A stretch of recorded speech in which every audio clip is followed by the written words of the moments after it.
Assalamualaikum warahmatullahi wabarakatuh. Shalom, Om Swastiastu, Namo Buddhaya, Salam Kebajikan. The President, Associations of International Business and Professional Management, AIBPM, Your Excellency, Lim Kai-sin, PhD.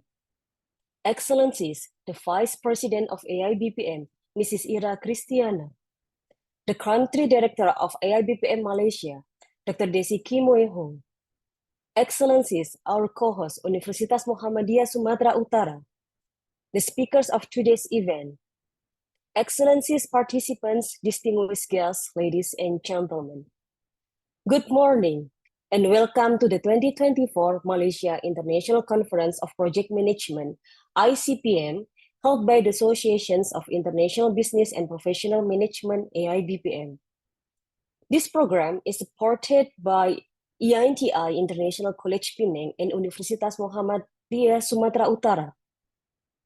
The 2024 Malaysia ICPM is attended by various people worldwide, from Indonesia, Malaysia, Sri Lanka, the United States of America, Hong Kong, India, Bangladesh, Philippines, Belarus, Mexico, and so forth.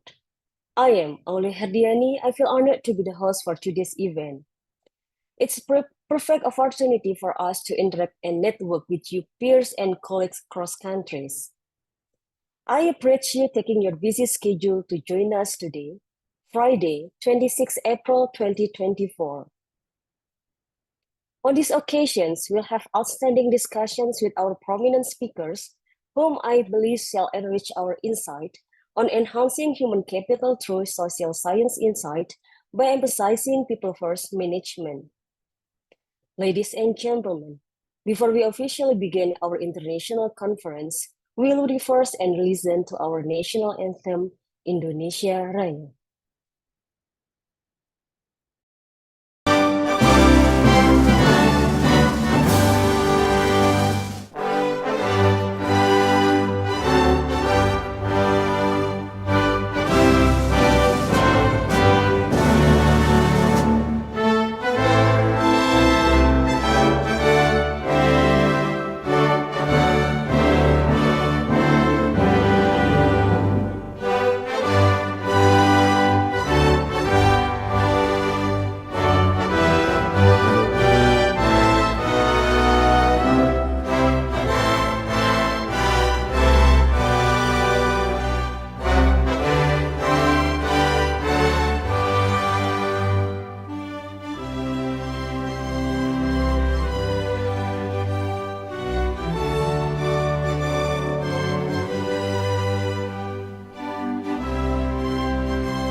Excellency speakers, distinguished guests, ladies and gentlemen, I present you AIBPM.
Andri Supriyani, and I would like to recommend you to join this conference. Hi, my name is Roland Perdana. I think this is very good opportunity to join this conference. Hello, my name is Ferry Prastia. I am very happy to join this international seminar with AIBPM, and this is a good impression for me to enrich my knowledge. Hello, my name is Bogyujon Sodikov. I'm from Tajikistan. We are so happy that we join such kind of conference.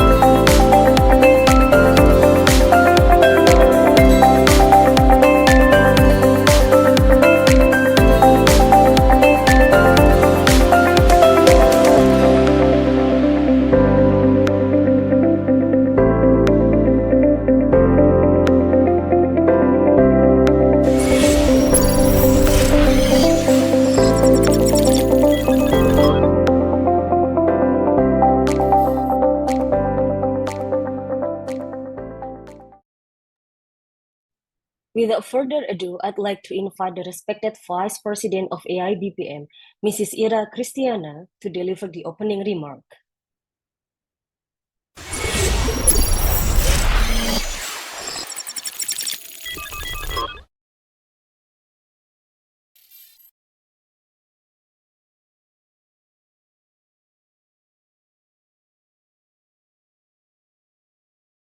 It is a great privilege for me to present the 2024 Malaysia ICPM Conference with the authors and delegates of the event.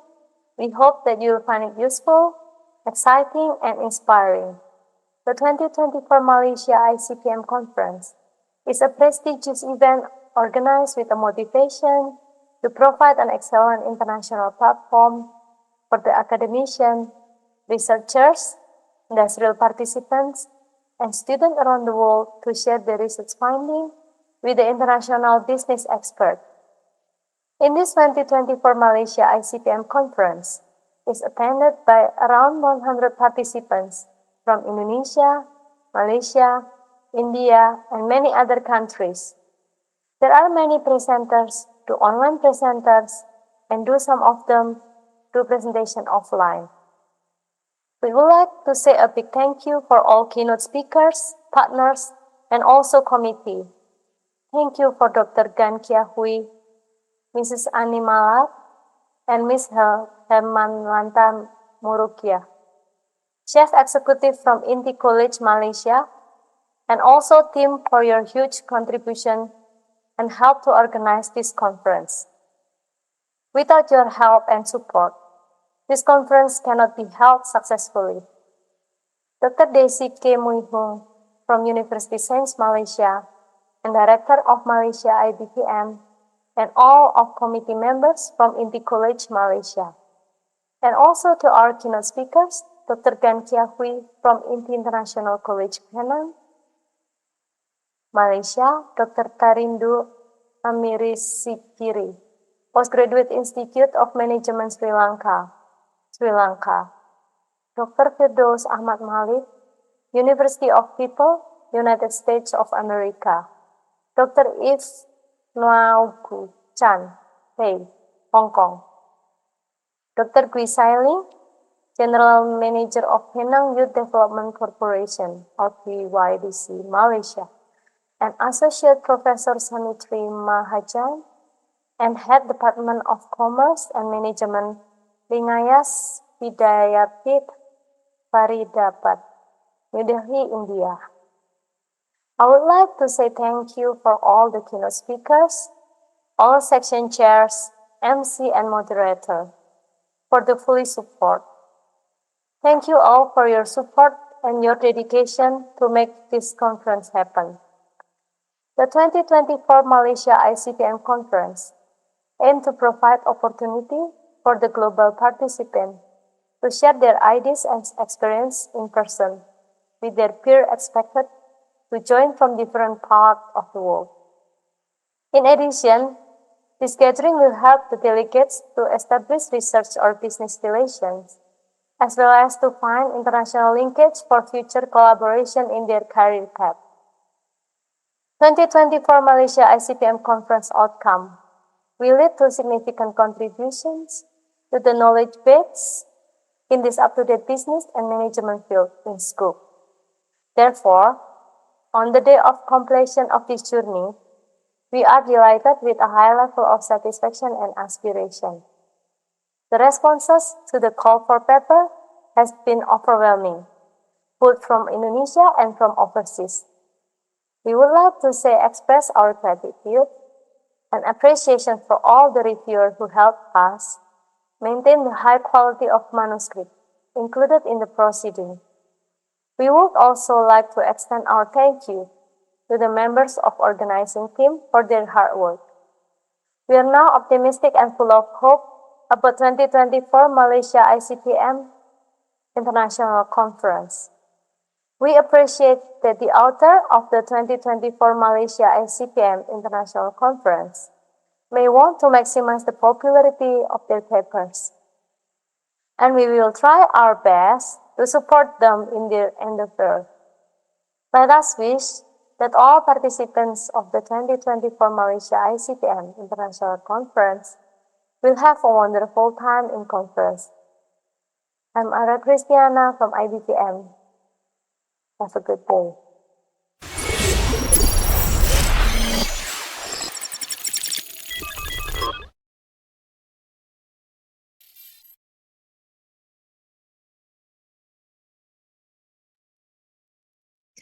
Thank you, Mrs. Ira. Now, ladies and gentlemen, we joyfully announce that the international conference has officially begun. Welcome to the 2024 Malaysia International Conference of Project Management. Before starting the seminar, I invite all panelists and participants to turn the camera on. We will take group picture, and the committee will be helping it to capture it in a moment. So for all participants, please turn on your camera because we will take photos together.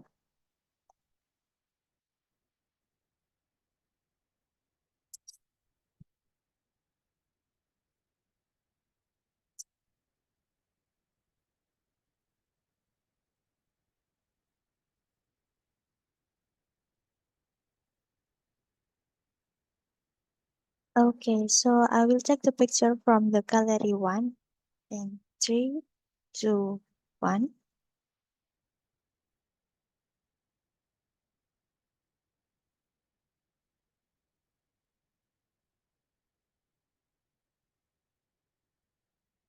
Oh, okay. Sorry, I will take from the gallery 1 as once again. On 3, 2, 1.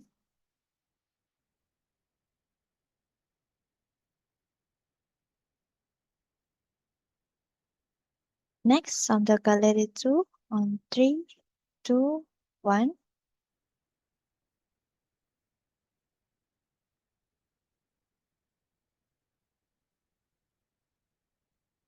Then next, I will take from the gallery 3 on 3, 2, 1.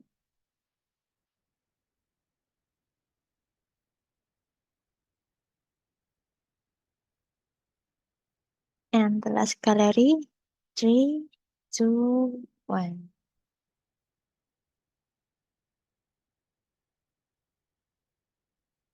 Okay, thank you all. Thank you, Ms. Alicia. All right, ladies and gentlemen, we invite you to share today's photos on your Instagram and give hashtag 2024 ICPM and info for academia, 4 stand for number 4. And the best Instagram post will get free entry to our next conference.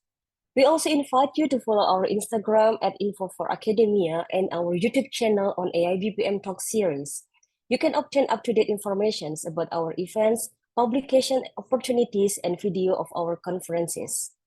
The informations and other important informations related to the coming events and opportunity have also been shared in the chat box. Distinguished guests, ladies and gentlemen, I'm excited to introduce you to the keynote speakers of today's conference. We have 5 excellent speakers today. The first one will be Dr. Tan Kia Hui for INTI International College Penang, Malaysia.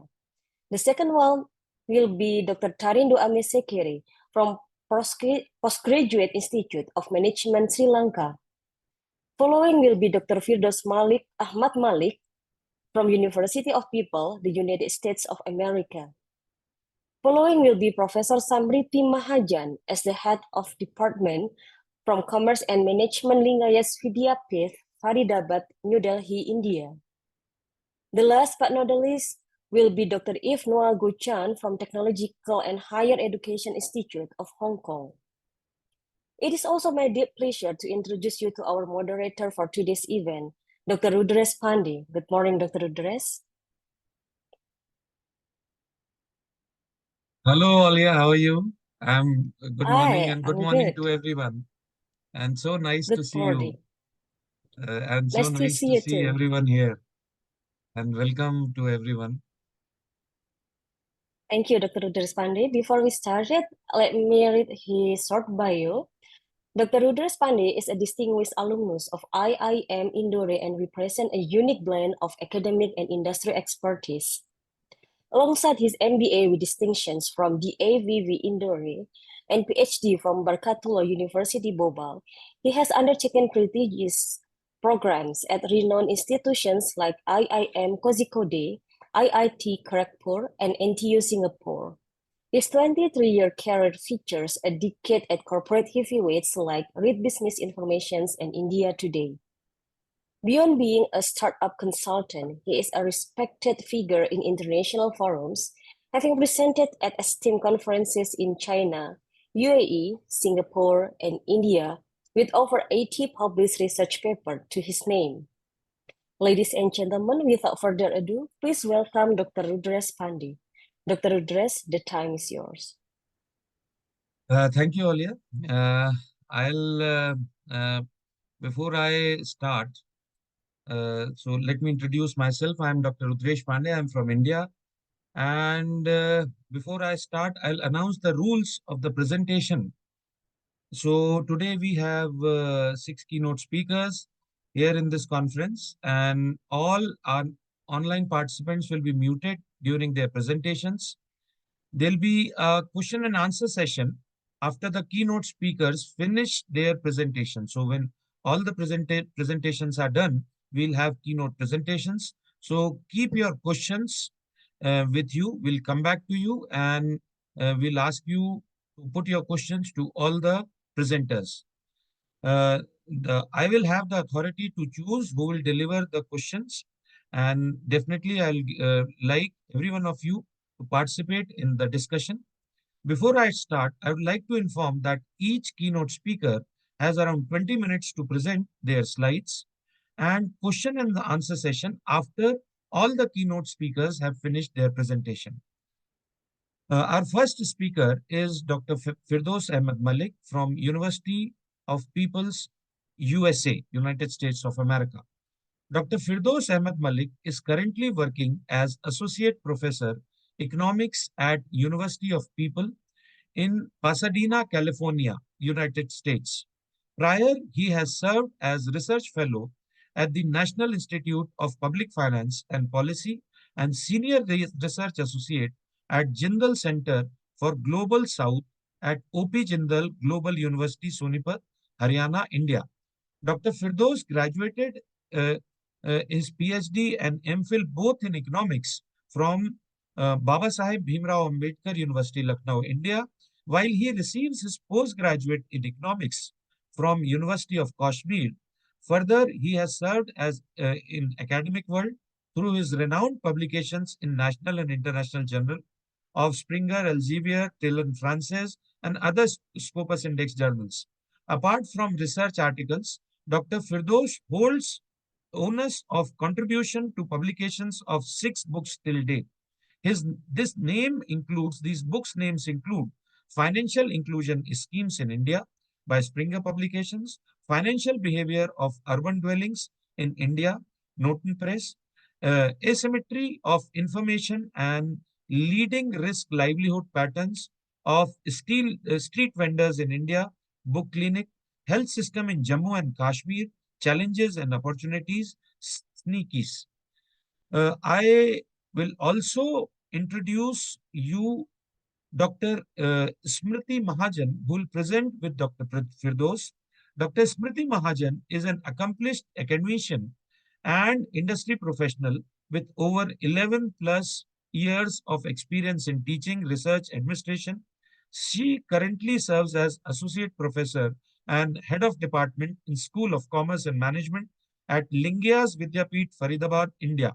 Also, she holds a PhD in green marketing, an MBA in biotechnology, and graduation degree in biotechnology. Her areas of specialization includes digital marketing, strategy marketing, consumer behavior, brand management, international business.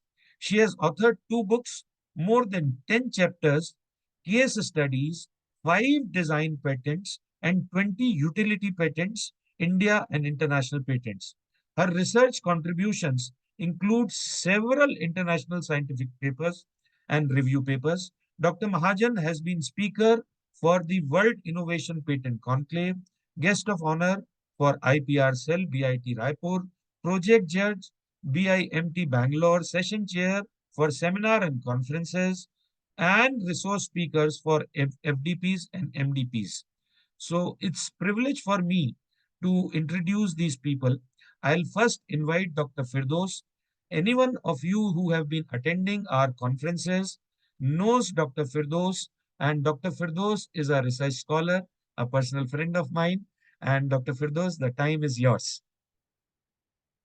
Dr. Firdous, I think there's some issue in the mic.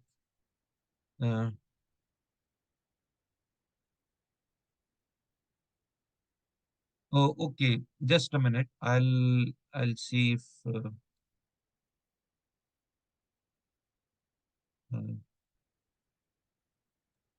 Sorry, Dr. Firdous, you can unmute yourself. if we can unmute Dr. Firdous, I think there's Yeah, some thank you very much. Am I Okay. audible?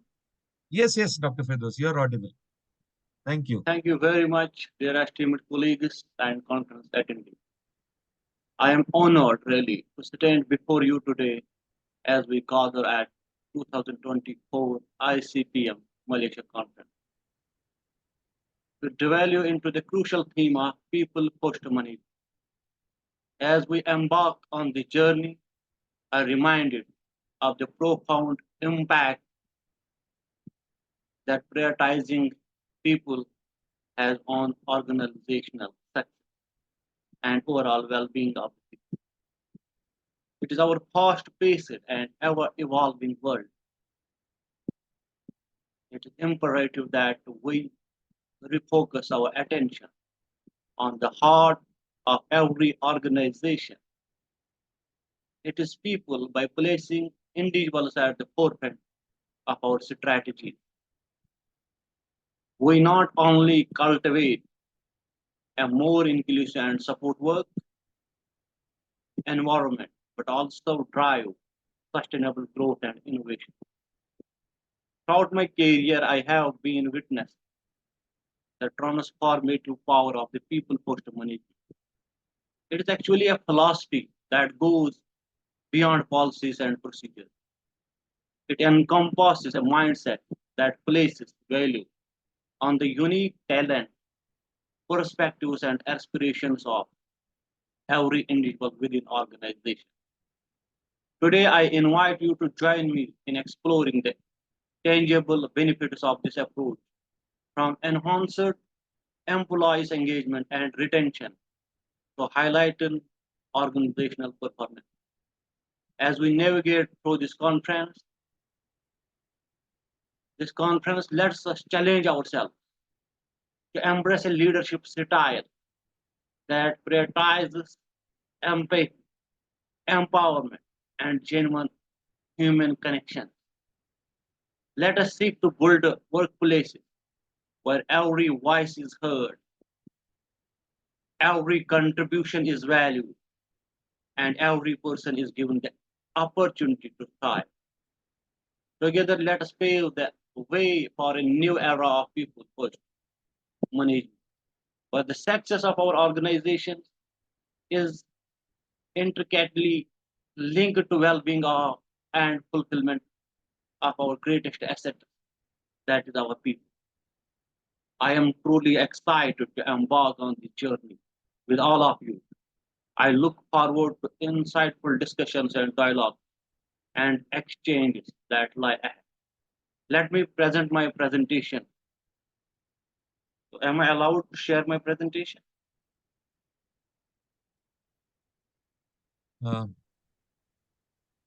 Yeah, is my presentation visible? Yes, it is. Yes, it is visible now, Dr. Firdous. You can go ahead, please.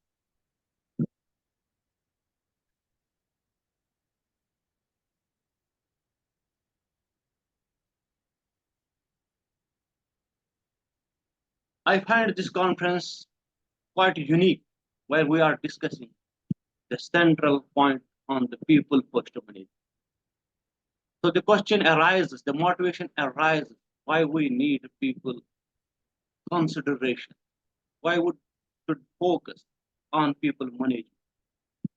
If we try to understand the people management, it is that approach which talks about the well-being, development, empowerment of employees within the organization, to recognize the most valuable assets of the organization.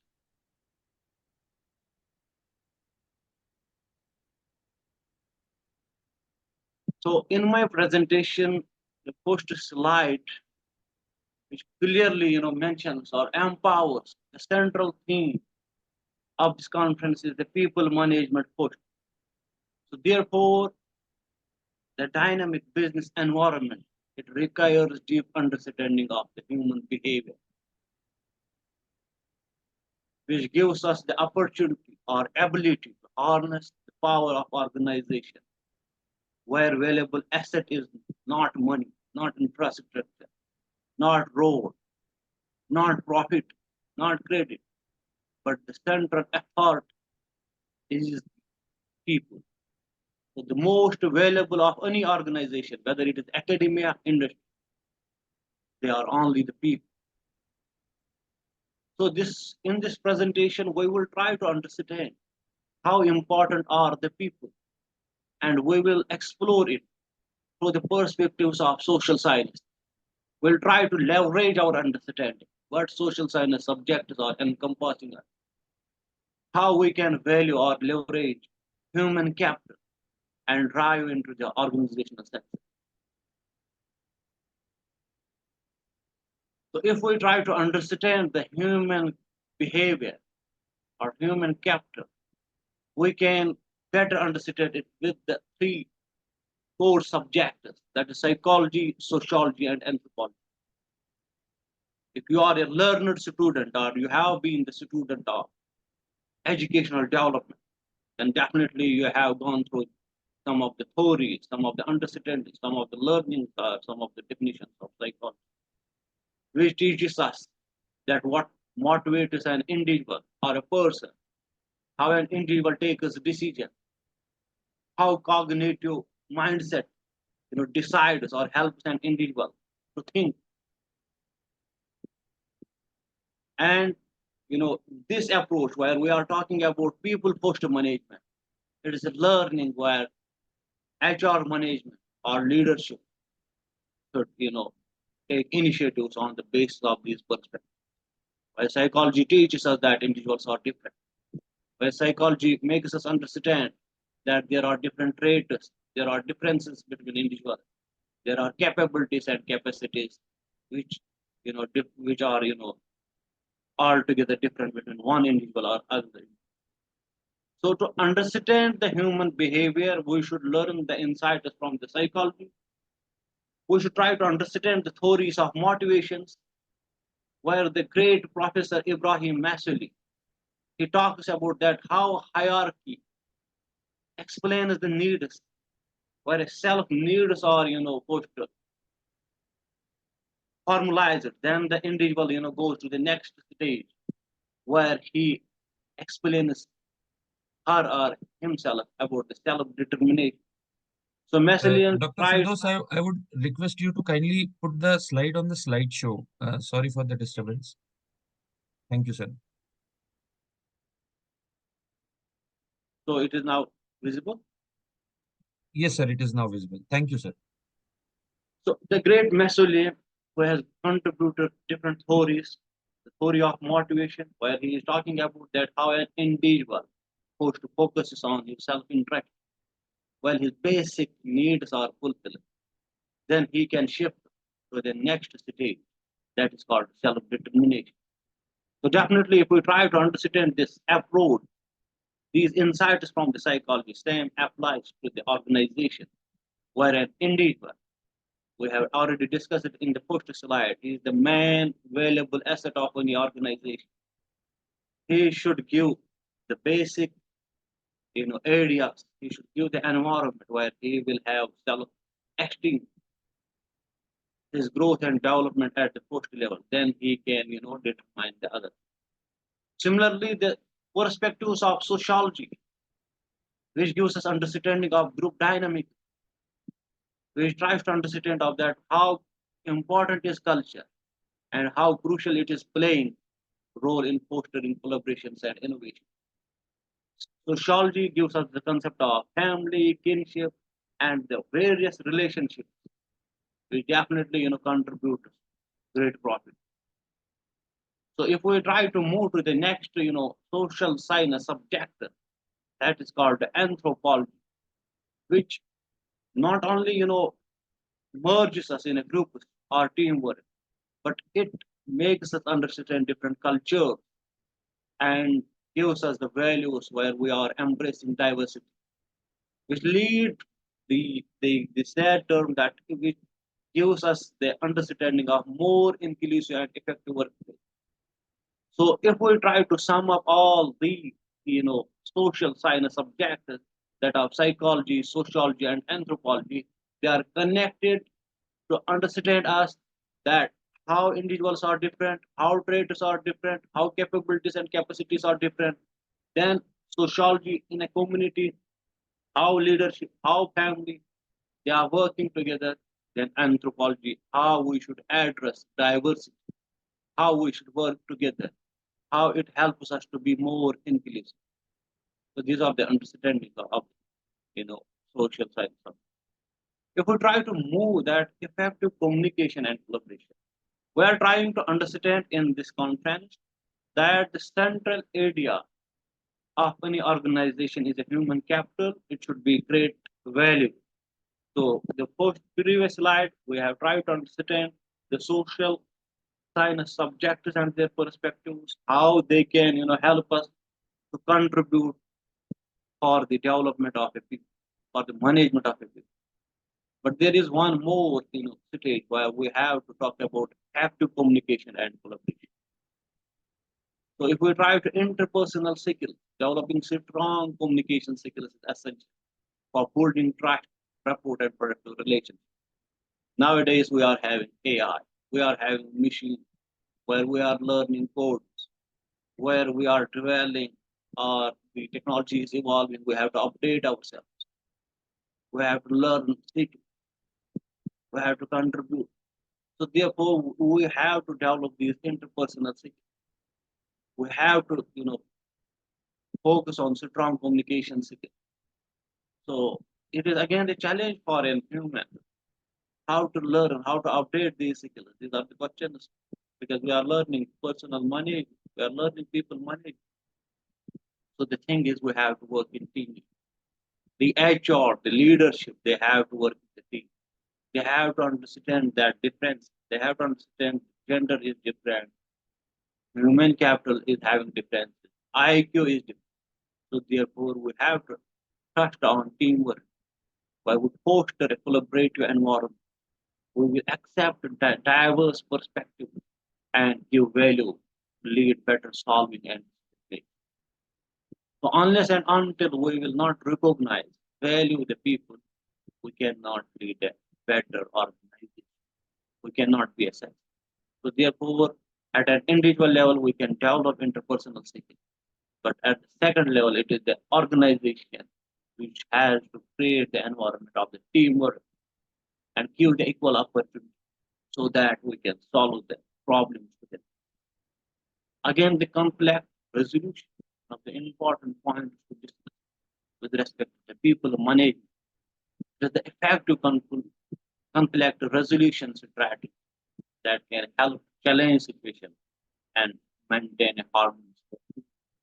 So if there is a conflict, we should have a strategy for dealing.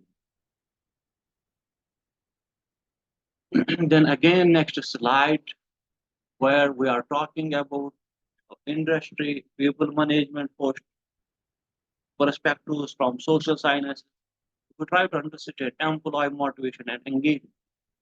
Again, I have first talked about Ibrahim Maslin's story, where he talks about what are the needs of an individual or a person. Then again, the second theory, Herzberg's two-factor theory, he provides insight how an individual will drive, inspire employees. Then again, engagement strategies is the second option, where we try to implement or recognize programs that empower employees, foster their positive work culture, and increase their motivation. Just like in research, we are organizing FDP, we are organizing seminars, and same example is this conference. So by this, these type of event, academic learning, we are giving training, we are learning from the field, we are learning from the expert. So therefore, organizations should try to have engagement strategies where they will organize programs which are need-based to empower their employees, to help them to learn new skills, to create the environment where they can discuss and solve the issues and problems. Then again, the third point is talent retention. It is one of the crucial points for the success of any organization. It requires a holistic approach to employees development. So we have to recognize person.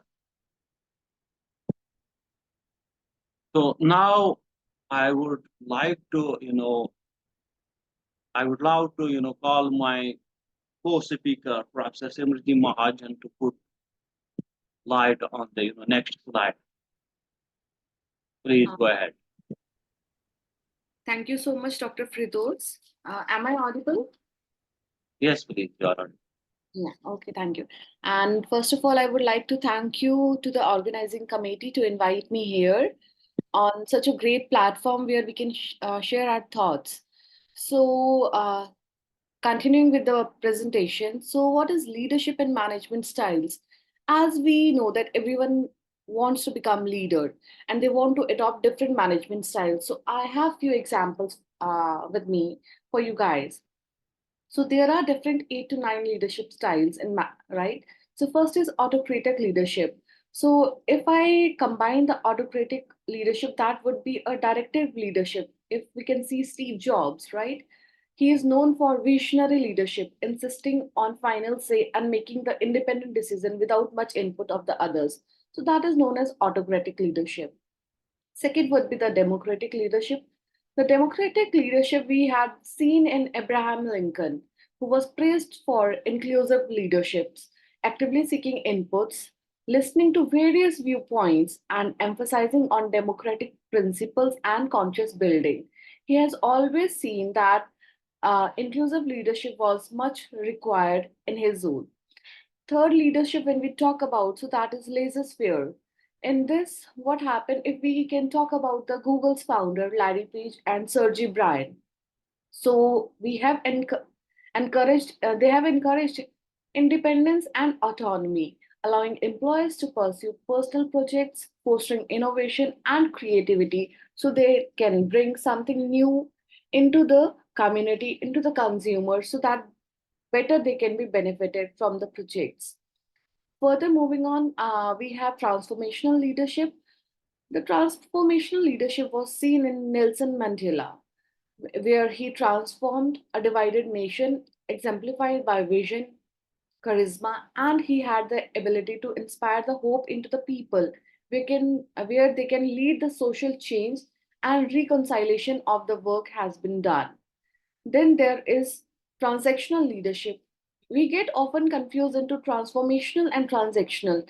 Transformation is when we are transforming by the visions, by the charisma. And when we talk about transactional leadership, that is a very good example of Jack Welch. He is always the result driven approach, setting clear performance targets and implementing a system of rewards and conscious, leading to significant growth and profitability. So Jack Welch has always gone for the significant growth and the profitability we can see into the orientation. Then we have some more we have charismatic leadership. Martin Luther King Jr., he was known as for his charismatic leadership. His charisma always style inspire millions through his powerful speeches, we can say, an unwavering commitment to the non-violent protests, leading the civil rights movement, and furthermore. So we have bureaucratic management, where the Winston Churchill is a very good example to know, where he meticulously planned military strategies, coordinated government efforts, and mobilized resources during the World War II, which was guided by Britain through a challenging period. Then we have the last one, that is coach style leadership. One of the good example for the coach style leadership is Bill Gates, who was known for mentorship and coaching, supporting education and entrepreneurship, empowering others to achieve their potential through their philanthropy. So these were the different leadership styles. Further, in the current slide, we will talk about organizational culture and change management. So we think that how the organizational culture is defined. So it is always defined within which the different changes occur, while change management, that is, which provides a framework, a total framework is there for navigating and implementing the change effectively within that particular context, in which particular frame we are going to work. How effective change management can often involve different aligning changes within the organization culture, and it can also value to foster acceptance and sustainability, as sustainability is much required when we talk about the organizational culture and the change management. The people should have that particular shared values, beliefs, norms, attitude when we talk about the behavior, how these are different characterized into that particular organization, because it is always going to define the personality of that particular organization, which is going to further influence how people are going to interact and work together, because maximum of the time it is spent in the organization itself. So talking about into the key elements of this organization culture, that would be the values and beliefs, the norms, what are the expectations for behavior within the organization. Third would be the symbols and rituals. That would be what actions, what ceremonies that reinforce the cultural values of the people who are already working into that particular organization. Language, not much use of jargons should be there. No good terminology should be there. It should be very personal, that people should be able to adopt and know that what we are talking. So that language should be in an appropriate manner. Then we had the leadership style, which we have earlier studied, that we need to see the leadership behavior and practicize that shape and reinforce the culture into that particular domain. And the last element, that would be employee engagement, the degree to which employees identify with and contribute to the culture. So further, and what is the change management into that? These are the different processes, tools, techniques which are used to manage that particular organization into a effectively manner. So key elements even for change management are planning, communication, stakeholder engagement, training and development, monitoring and evaluation, and sustainability. A proper planning needs to be done when we are going through the process of change management. Proper two-way communication should be there. Stakeholders engagement needs to be there whenever we are thinking about change management. Training and development, the people of that organization should be well trained and developed to adopt any particular substances. After that, monitoring and evaluation thoroughly needs to be done, and sustainability. That particular model, that particular framework should be that much sustained that further it should be carried forward for years. So for these, the approaches would be four type, that is top to down. Top to down is when the change is driven by leadership with a clear vision communicated from the top. Bottom approach is when the changes is initiated from employees at lower level of the organization with grassroots support and by driving adoption. Incremental is when small manageable steps gradually change occurs implemented over a time. And transformational is when fundamental shift in organization culture, structure, or process takes place. For change management, there are two models in the studies. First is Kotter's 8-step model, and second is Lewin's change management model. In Kotter's 8-step model, we have studied that he has framed the outline of 8 steps for successful change in implementing, including creating a sense of urgency, building a guiding coalition, and anchoring changes in the culture. Whereas Lewin's change management model says that the 3 stages of unfreezing, change, and refreezing, this model emphasizes the importance of preparing individuals for change, implementing the change, and stabilizing the new behavior. So coming upon the employee engagement, how we can engage the employees. So emotionally connection should be there, motivation and initiative should be there, commitment to the organization where they are working, that should be there. Productivity and the performance of the employees needs to be taken care, how they are productive, what performance they are going to be built. Collaborative and teamwork approach should be there. Feedback and recognitions should be there. Work-life balance, that is a very important part. Today's everyone struggle to get a proper work-life balance, how personal and professional needs to be met or aligned. So that needs to be checked so that employees could be engaged properly. Continuous learning and development needs to be there.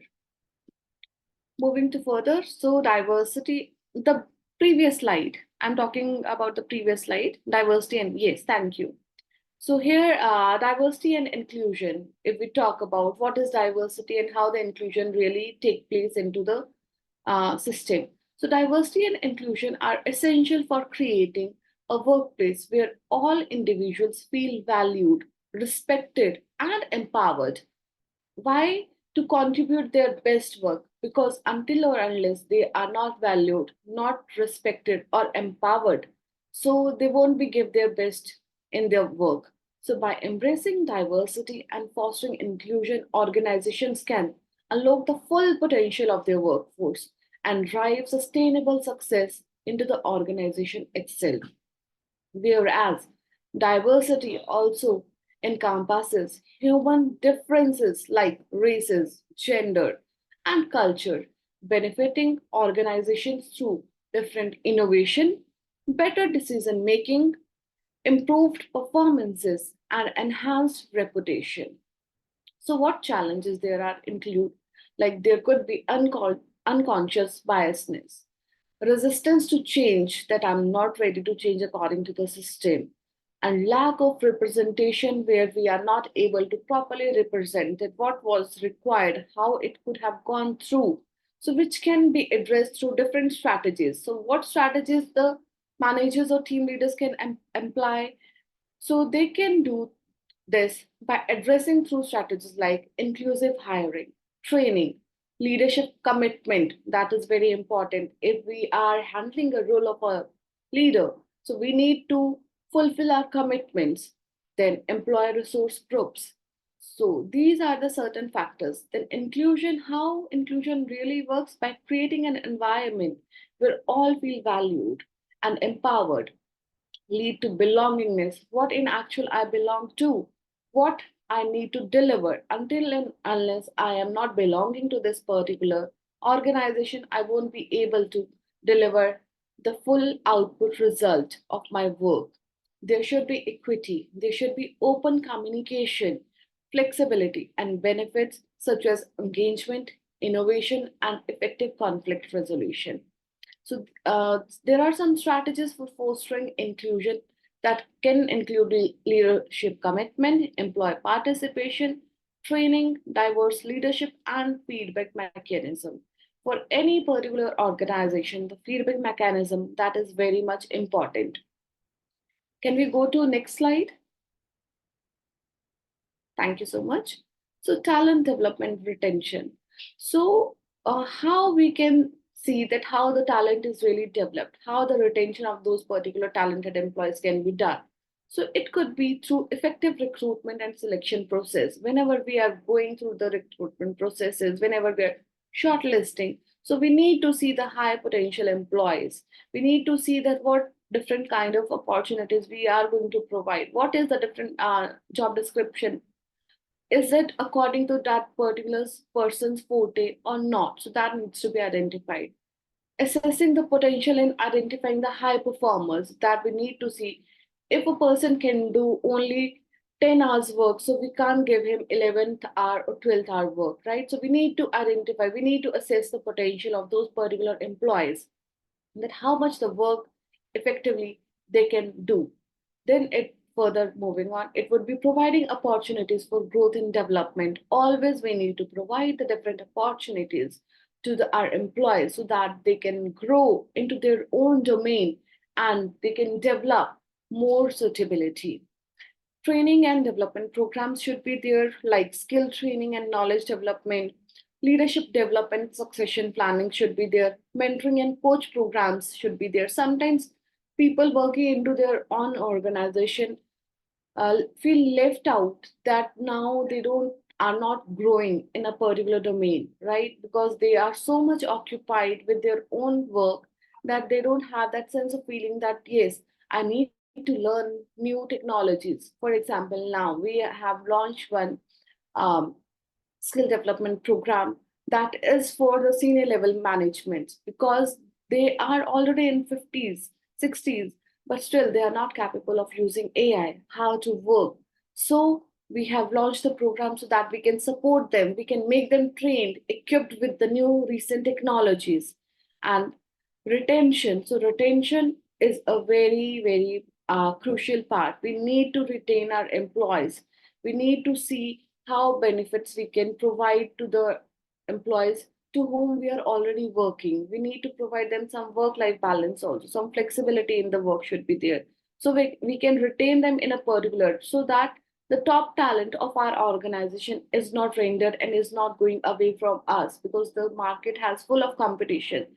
Everyone is competing, some extra benefits are provided to the employees and they just switch. So belongingness can only retain the employees if we are having a proper communication, we are understanding each other's issues, we are resolving them properly, there are no conflicts happening into the organization, then the retention is not an issue.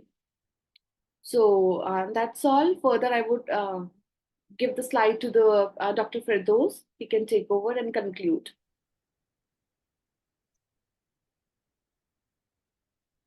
Thank you very much for this wonderful insights from leadership and training development. So let's conclude our presentation. Let's try to understand what we have learned from today's presentation. If we try to understand the key points of the presentation, what are the key takeaways from this presentation? We have discussed that the central area of any organization, the central asset is the people. So organization should revolve around the people. Then we have discussed that they should try to understand the learnings from social science subject. We have tried to understand the three insights that are psychology, sociology, and anthropology. Then again, we have tried to give importance to the people by organizing training programs, by focusing on, rather than on competitiveness, try to give value to the people, to nurture their capability and capacity so that they can not only empower themselves, but they can contribute in problem solving. And lastly, there should be action-oriented program by taking the basis of social science, taking the learnings of social science, from the great, scholars of the Ibrahim Masudi, his stories. These are the teachings where an individual can understand the human behavior, his need, and think. Therefore, every organization should have strategies to make the mindset that it is the people who are mostly valuable assets and who can contribute rather than thinking about profits and revenue. They should value the human capital. So these are the key takeaways. So I hope we have contributed to this great conference and made the gesture. But we are open. Let us jump for quick question and answer. Thank you very much.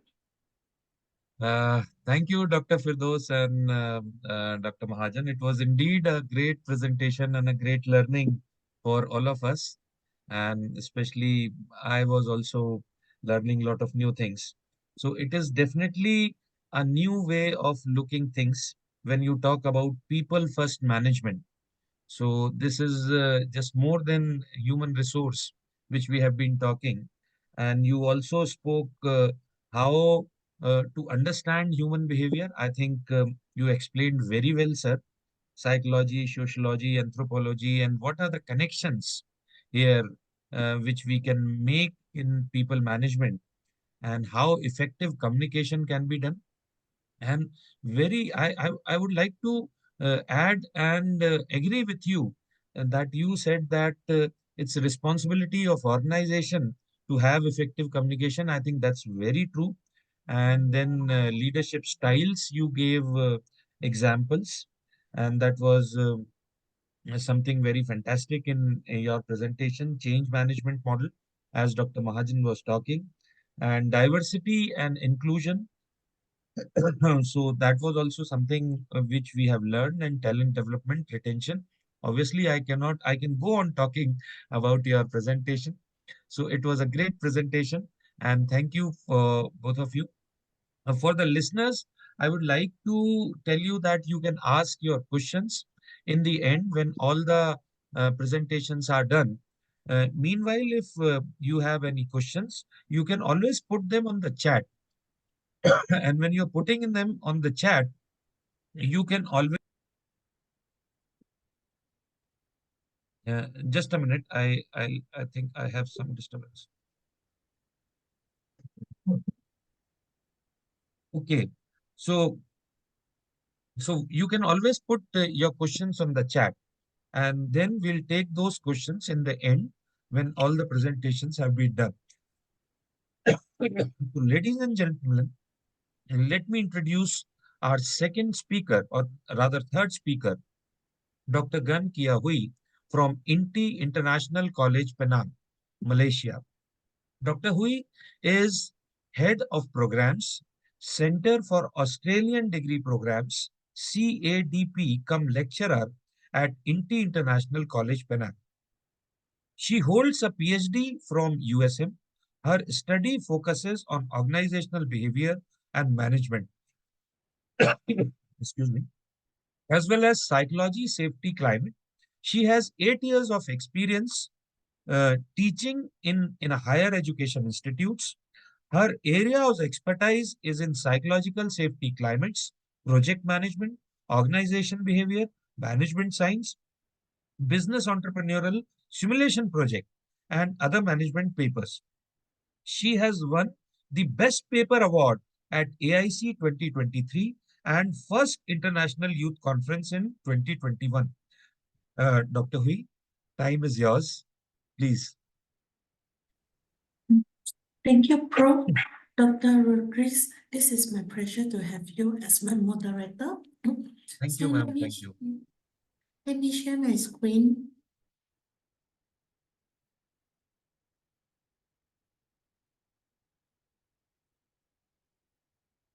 See my screen, right?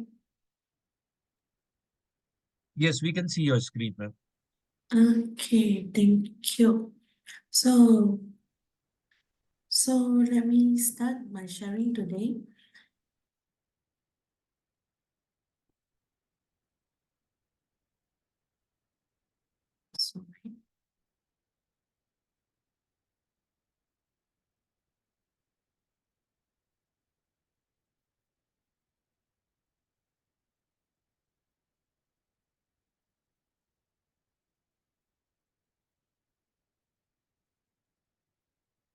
So, good morning, everyone.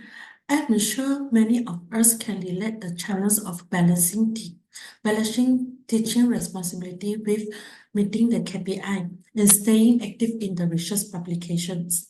Have you feel stressed by this pressure? I certainly have. So today I will addressing the crucial topic of the psychosocial safety climax, shedding light on its importance in the navigating this strata effectively. My name is Dr. Gan Kia Hui from INTI International College Penang. I am honored to discuss a topic of linking the dots for sustainability, exploring how PSC influence job satisfactions and performance well work engagement among academics.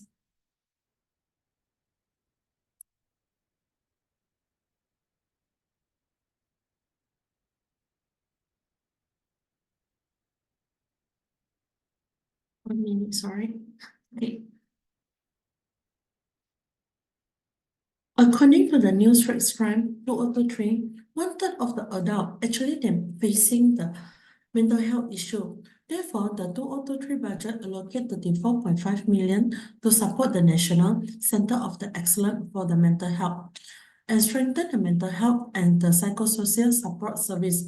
However, mental health issues in Malaysia are becoming increasing seriously, especially among the academicians who are supported by the vision outlined in the Malaysia Education Blueprint 2013 to 2025. In a country progress, the education system is crucial because it shapes our nation dreams, nurture our ideas, and spark society trends. So the Malaysia Education Blueprint 2013 to 2025 actually is more than a document. It's a roadmap guiding us toward a future where the education is not just a tool, but a beacon for our nation's success. However, from the slide analysis, we can see our QS World University ranking for the years. For the years 2021 through 2024, the ranking of all 5 RUs in the QS World ranking actually is display a noticeable lack of stability, with fluctuations in their academic performance evidence as their ranking isolates. Lecturers working in the education industry frequently undergo the high level of stress. This stress exposes them to various factors that can lead to the burnout-like symptom. In such instance, lecturers may experience both physical and psychological symptoms that can adversely affect their job performance. Their performance will lead to the university ranking. So, why the ranking is a main concern for the academicians? Let's dive into the heart of the matter. The Malaysia Education Blueprint set the stage for a rapid and sustainable transformation of our education system until 2025, with a commitment evidence in a budget of 250 million. In 2024, our goal is enhanced Wi-Fi coverage across all the public universities and ensuring that education is not just accessible, but thriving in the digital age.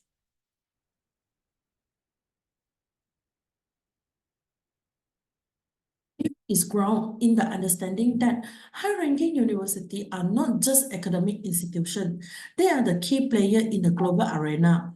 This university become magnet, attracting international students, renowned researchers, and fostering collaboration that transcend borders.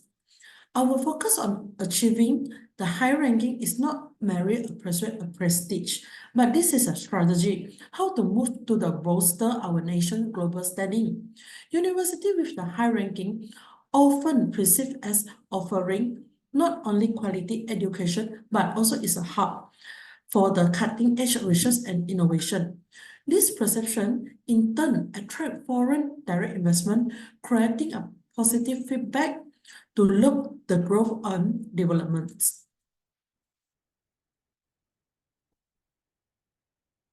As we move to this slide, let's dive into the role of the high-ranking university. High-ranking university is in the talent attraction and the retention. The essential here is that this institution act as a talent magnet, withdrawing in the best mind, both domestically and internationally. The reputation of a strong university system can become a driving force in retaining and developing skilled individuals, creating a workforce that is the bedrock of the economic growth and innovations. This not just about the individual institution. This is a fostering for the collective environment where the talent is by providing an ecosystem that nurtures the intellectual capital. We ensure not only the sustainability for our institution, but also the flourishing of our nation's intellectual powers. We explore how our pursuit of the high ranking in the global education institution can directly contribute to the enhancing of our brand image. The reputation of our education system, as reflected in this ranking, become a powerful ambassador for our nation. A positive image attract more opportunity, where it be a tourism, cultural exchange, or international partnership. Our brand is not merely a logo or slogan. It is reflection of the quality, innovations, and commitment embedded in our education system. As we ascend the rank, we not only elevate our education standard, but also amplify our global influence. A positive brand image become a catalyst for opportunity that extend far beyond the realm of the educations. Now, let's address the critical aspect often overlooked, the well-being of our academic staff. Just now we mentioned that academic is very stressed because we need to help in the high ranking, and we know the reason why we need to pursue our institution to the high ranking. Now we will looking the role, the backbone of the educations. Lecturers in the university, they are the backbones, frequently face the high level of the stress, exposing them to the various structure that can lead to the burnout symptoms. Based on the data collections, they show us that this is a room for the improvement in the policy, practice, and procedure to the safeguard the academic staff from the burnout. It's not just about the number of academic output. This also need to ensure that every individual shaping our future generation are equipped with the support they need to thrive. To align with the UNESCO, the ongoing 2020 to 2030 framework titled Education for Sustainability Development towards achieving the SDG, gathering aim to urge the government and policymakers to infuse the sustainable development principle into all education facets. Notable, the global SDG framework acknowledge that education relevance in diverse areas, including good health and well-being. The importance of the lecturers' well-being cannot be overstated, especially in the context of advancing education for sustainable development.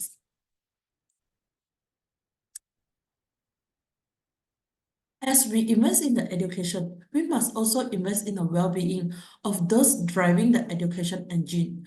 Our commitment extends beyond structure and technology. It encompasses that the people who breathe life into our education institutions. Let me introduce what is the power of the psychosocial safety climax, or we will call as the PSC. PSC is a predictor of the psychosocial risk associated with the workplace demands and available resources. It is not just a concept. Actually, PSC is a strategy for the effective job design, creating additional job resources to mitigate at the reverse adverse effect of the job demands. So PSC built on the management value and belief. It reflects on the communication between management and employee about their psychology, health, and safety in their working environment. PSC also concerns how management value their worker psychology health, commits to and supports psychology health protection, and prioritize the worker psychology health more than profit and productivity. So in this investigation center on the role PSC as a job resources for academic professionals, our aim is to understand its potential in enhancing job satisfaction and performance, with the work engagement acting as a mediator. The comprehensive approach allows us to gain insight into the interact dynamic of the PSC within the Malaysia Research University, offering a nuanced perspective on how it influences the work-related outcome. The finding emphasizes that the significant impact of the PSC on enhancing the overall well-being of the academic professionals. At the heart of our investigations, PSC within the academic realms, we seek to unravel its profound impact as a job resources for our extreme academic professionals employed in Malaysia Research University. The depth of our inquiry extends beyond merit analysis. We are driving into the very fabric of how PSC influences the job situation and performance.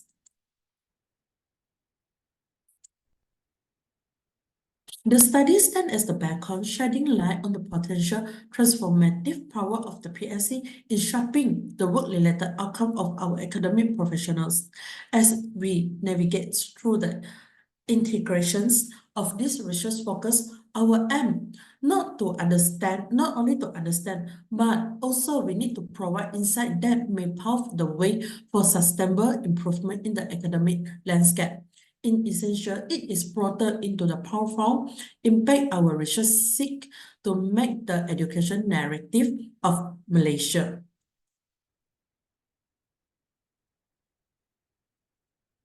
As we navigate the transformation journey, the Malaysia Education Blueprint emerged not merely as a strategy, but a symptom of the national progress. It's a living testament to our commitment to economy, where the high-ranking university, not just institution, but catalyze for the social evolutions. The blueprint is our guide, steering us toward a future where education is not a destination, but a perspective or see. So as we conclude, let's not just reflect, let's engage in a collective dialogue about shaping a future where education is the cornerstone of our nation's trumps. In conclusion, our discourse, we stand on the precept of future where the Malaysia Education Blueprint is not merely a roadmap, but a transformative force driving economy prosperity. Our collective commitment to advancing education, fostering innovations, and prioritizing the well-being of our academic professionals is integral to uplifting Malaysia economy landscape. As we wrap up today's discussion, let us remember that blueprint is not just about education. It is a strategic investment in Malaysia economy, resilience, and global competitiveness. Each streak in the education is a step toward economic advancement. Let's actively participate in this journey. For in shaping a robust education system, we concurrently shape in the economic destiny for our beloved Malaysia. Thank you. Thank you, Dr. V. I think what a wonderful presentation it was, and a very good presentation. Congratulations to you for such a result. You spoke about mental health specific to education industry and higher ranking universities.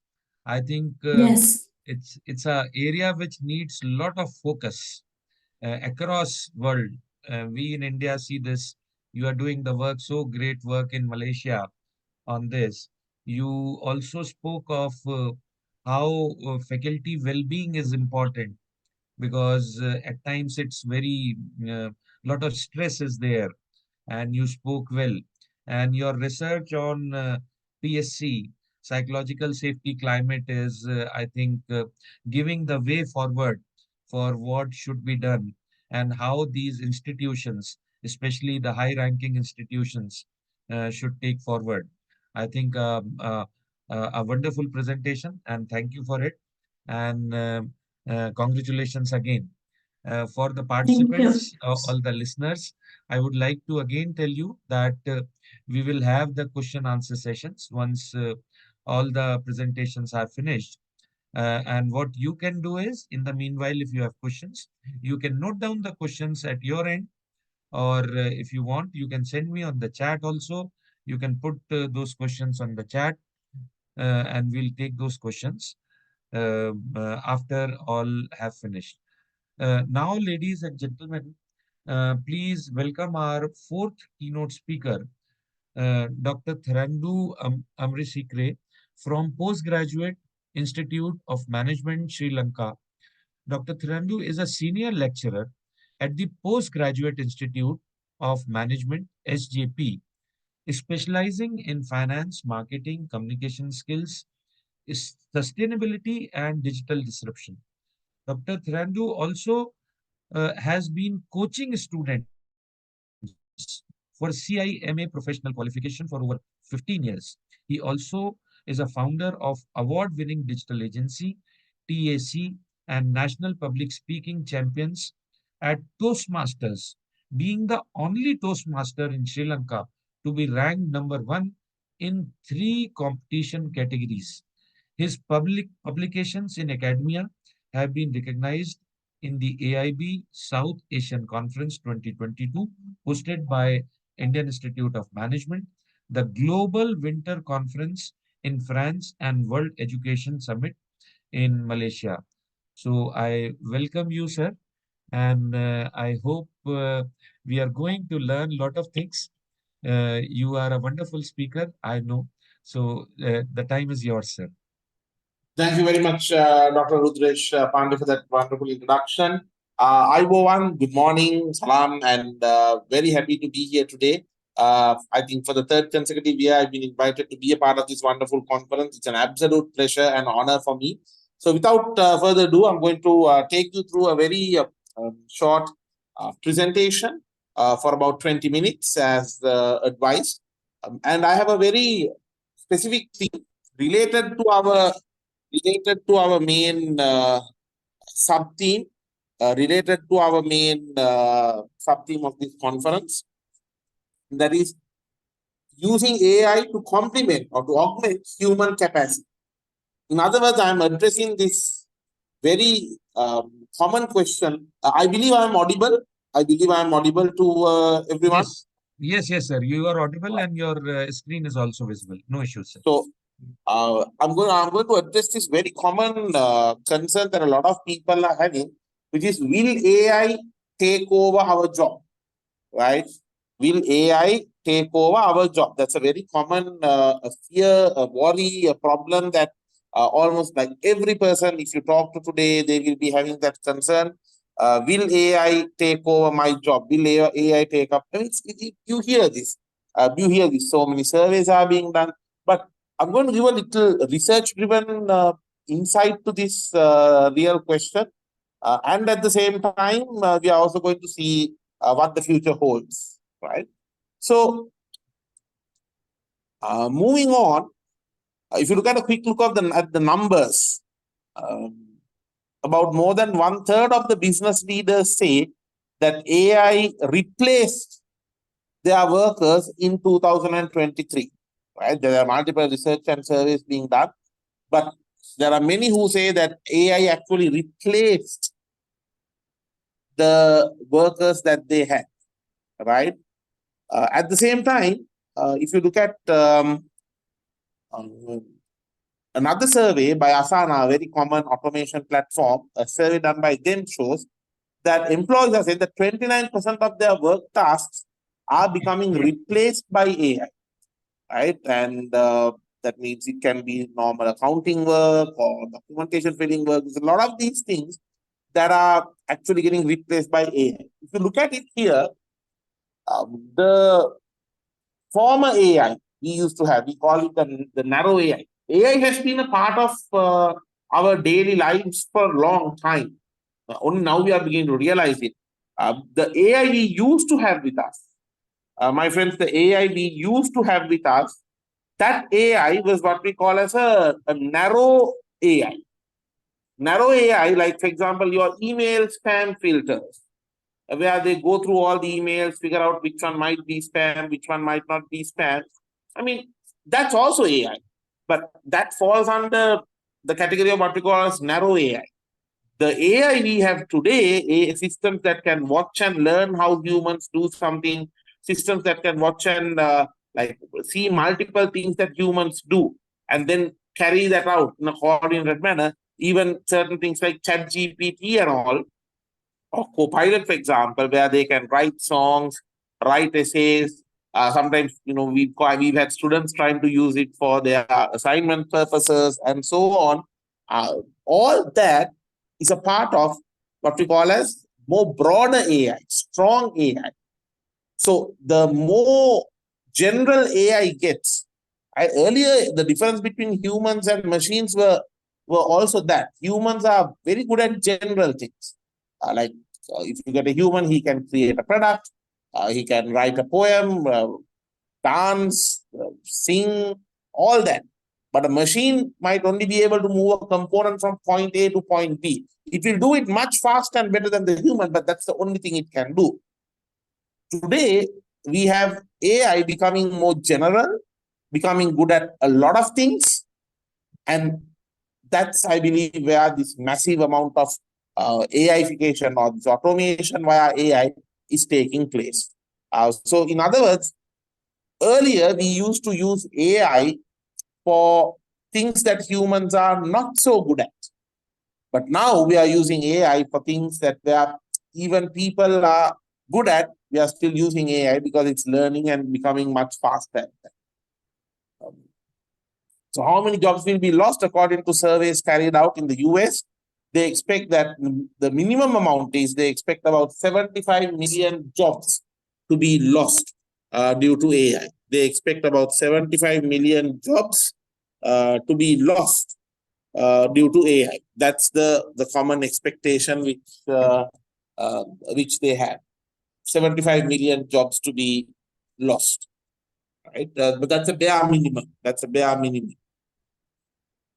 So where does AI come into the picture, right? AI has been proven to be very good at some of the modern day activities of analyzing the business processes, like trying to figure out where we need to go faster, where we need to go better, and also analyzing large data sets. A human might need a lot more time than AI to go through, let's say, 100, 200 Excel sheets or 1,000, 2,000 Excel sheets. Whereas you give an AI engine, even 1,000, 2,000 data sets, it will just, like in a flash, it will go through and give you the analysis. Conversations. Chatbots are being proven to be very useful, especially with generative AI coming into the picture. Chatbots are becoming very helpful for customer service, for you to talk with your customers, to discuss things with customers, to get a better idea about what the customers are actually saying and wanting. AI is able to understand that. You can see if you have a talk with ChatGPT, it's beginning to understand what is good and what is bad, what is right and what is wrong. It's beginning to discuss and understand a lot of those things. And also predicting the future. That's been one of the very difficult things for humans throughout history, predicting what's going to happen. But whereas today with AI coming into the picture, it's becoming quite possible to forecast and predict the future, see what is going to happen in the future, get an understanding about what lies ahead in the future. Because that strong analysis capabilities of AI is definitely making that a possibility. Definitely making that a possibility. Right. Okay. So let me just take you to this next point. Why do humans fear AI? So one of the main reasons why people are worried over AI is the concern on the rapid automation and the results that people are seeing. People are getting worried where they see more and more tasks being automated, and actually the results are quite impressive. On another note, the economic impact. Humans are beginning to realize that AI is actually cheaper, right? Where once trained, once prepared, AI is much cheaper than humans. And an AI bot can do the amount of accounts that a human does in 15 minutes, the AI bot will do it in 1 minute. So many top audit firms in the world like EY and all, they've already used lots of bots. They put about 55,000 bots on ground to carry out the basic accounting reconciliations and the accounting tasks. Right? And also there's a lot of uncertainty about the future. Like at this rate, okay, maybe today I can't take up my job, but what about tomorrow? And also the lack of skills compared to AI, because AI, especially the type of AI what we call as deep learning AI, they have the ability to learn without getting distracted and all. They have the ability to simply learn. Whereas we need to ask ourselves about the ability of humans to learn. Of course, humans can learn, but we get distracted in between, and then certain topics we may not be comfortable with. And that is never a problem with AI. And also the management talk, another reason, right? Surveys show that because the management is always saying, look, your job will be taken away by AI in the future and so on. That is another reason why that happens. Right? Let me ask a simple question from the audience. We have fantastic 108 members here, including me. I'm calling myself fantastic also. If you look at this is my question, is AI engine or human? Who is a better artist? An AI engine or humans? Who is a better artist? I think it's always human, sir. Any one of you also can answer. Who wants to answer here? You can Sorry, put it on the did. chat. You can put it on the chat also, everyone. Okay, exactly. So we have, good. We have an answer from Nidhi who says humans. Okay, yeah. Good.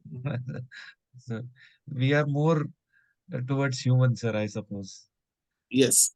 So I'm going to share with you a very short video, and unfortunately the sound will probably not be there, but I'm going to show you some art that my students have done. All right, take a look at this.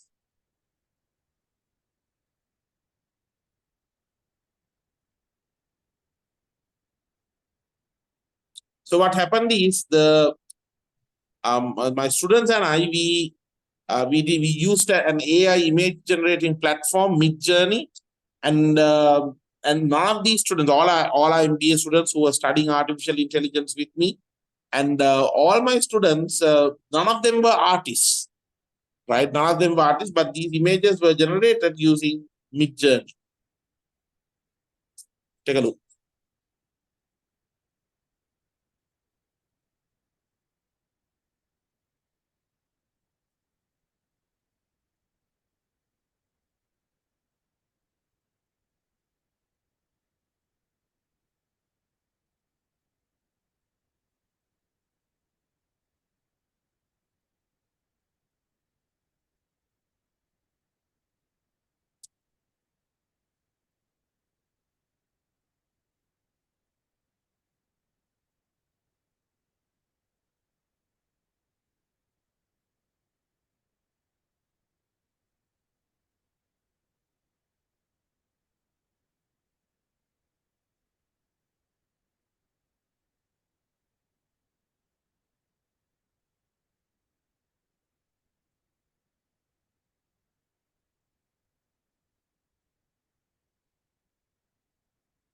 All this art was generated using AI, right?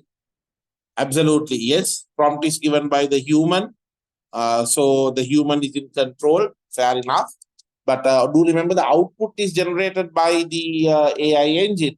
So this exactly the last comment we had from Abhishek exactly builds into the main theme and the main topic of my presentation, which is augmenting or complementing human capacity, right? The AI is very creative at generating new things, but if that prompt and the direction doesn't come from people, it will not happen. Absolutely. right? And I think more than the creativity part today, what makes a human more human and what makes AI technological is the initiation. Humans can initiate something. Humans can start something. AI, as at now, will not do anything without a prompt or without that right motion being set, which must be done by humans. So correct. If you look at some of the, once again, the survey results, actually in our case, in our university, Dr. Pandey and dear friends, we are doing a research and like a study, a study is being set up right now, through which we are trying to have two groups, two focus groups. One group, both groups are given the same topic to prepare for a debate. One group is going to be allowed to use ChatGPT and all that and get the required input. The other group, no ChatGPT or technological access. They just have to discuss among them and prepare points on what they do.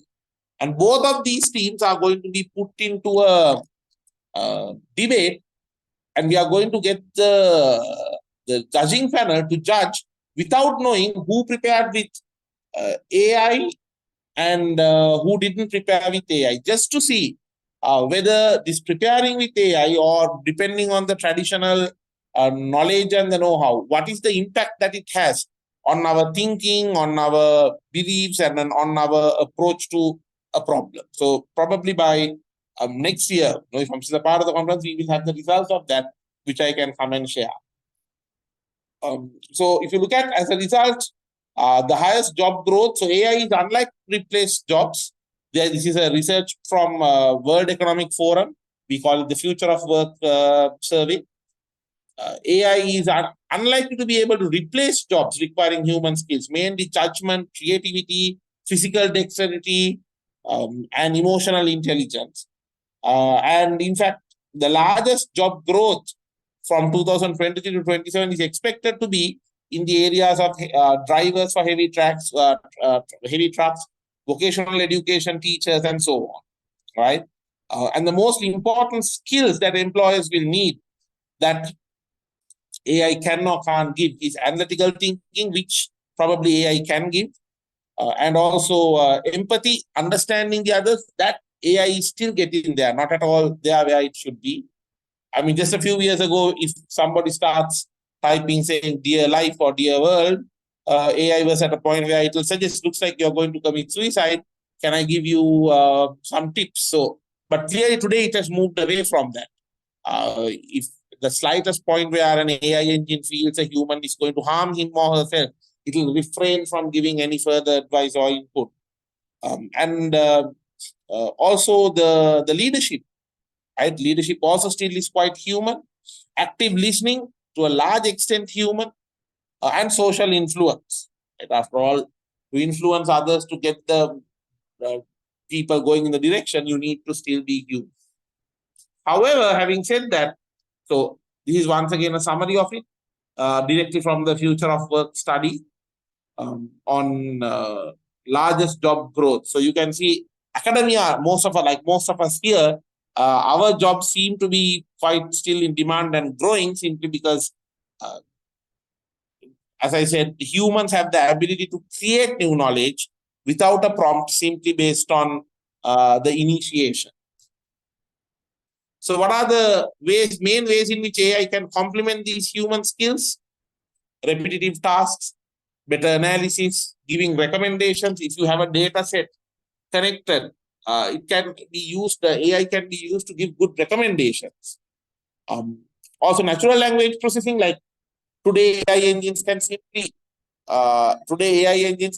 even listen to the people. AI engines can listen to what the people are saying in terms of voice and identify what is being said, which can later be converted into text and so on. On another note, AI can also complement the human skills on creative assistance, like giving ideas. I'm a public speaking contestant, and when I want to compete, if I want to contest, if I want a part of a speech change, I actually can give that part and ask ChatGPT to give me a difference. Like, of course, speech is mine, idea is mine, but it can complement.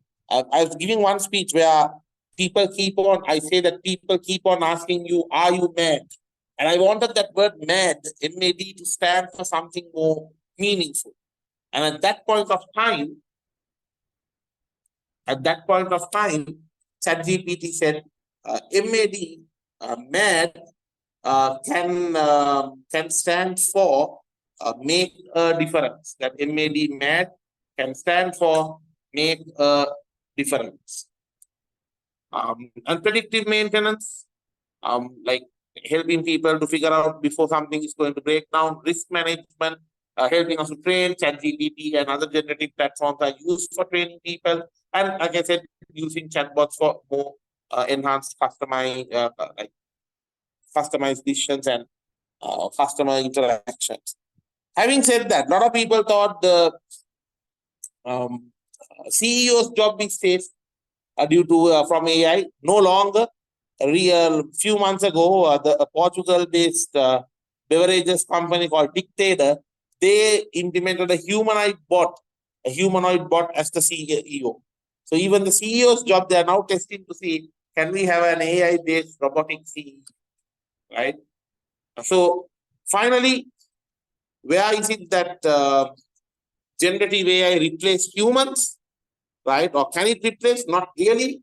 But because for the simple reason that generative AI is still based on pre-trained content.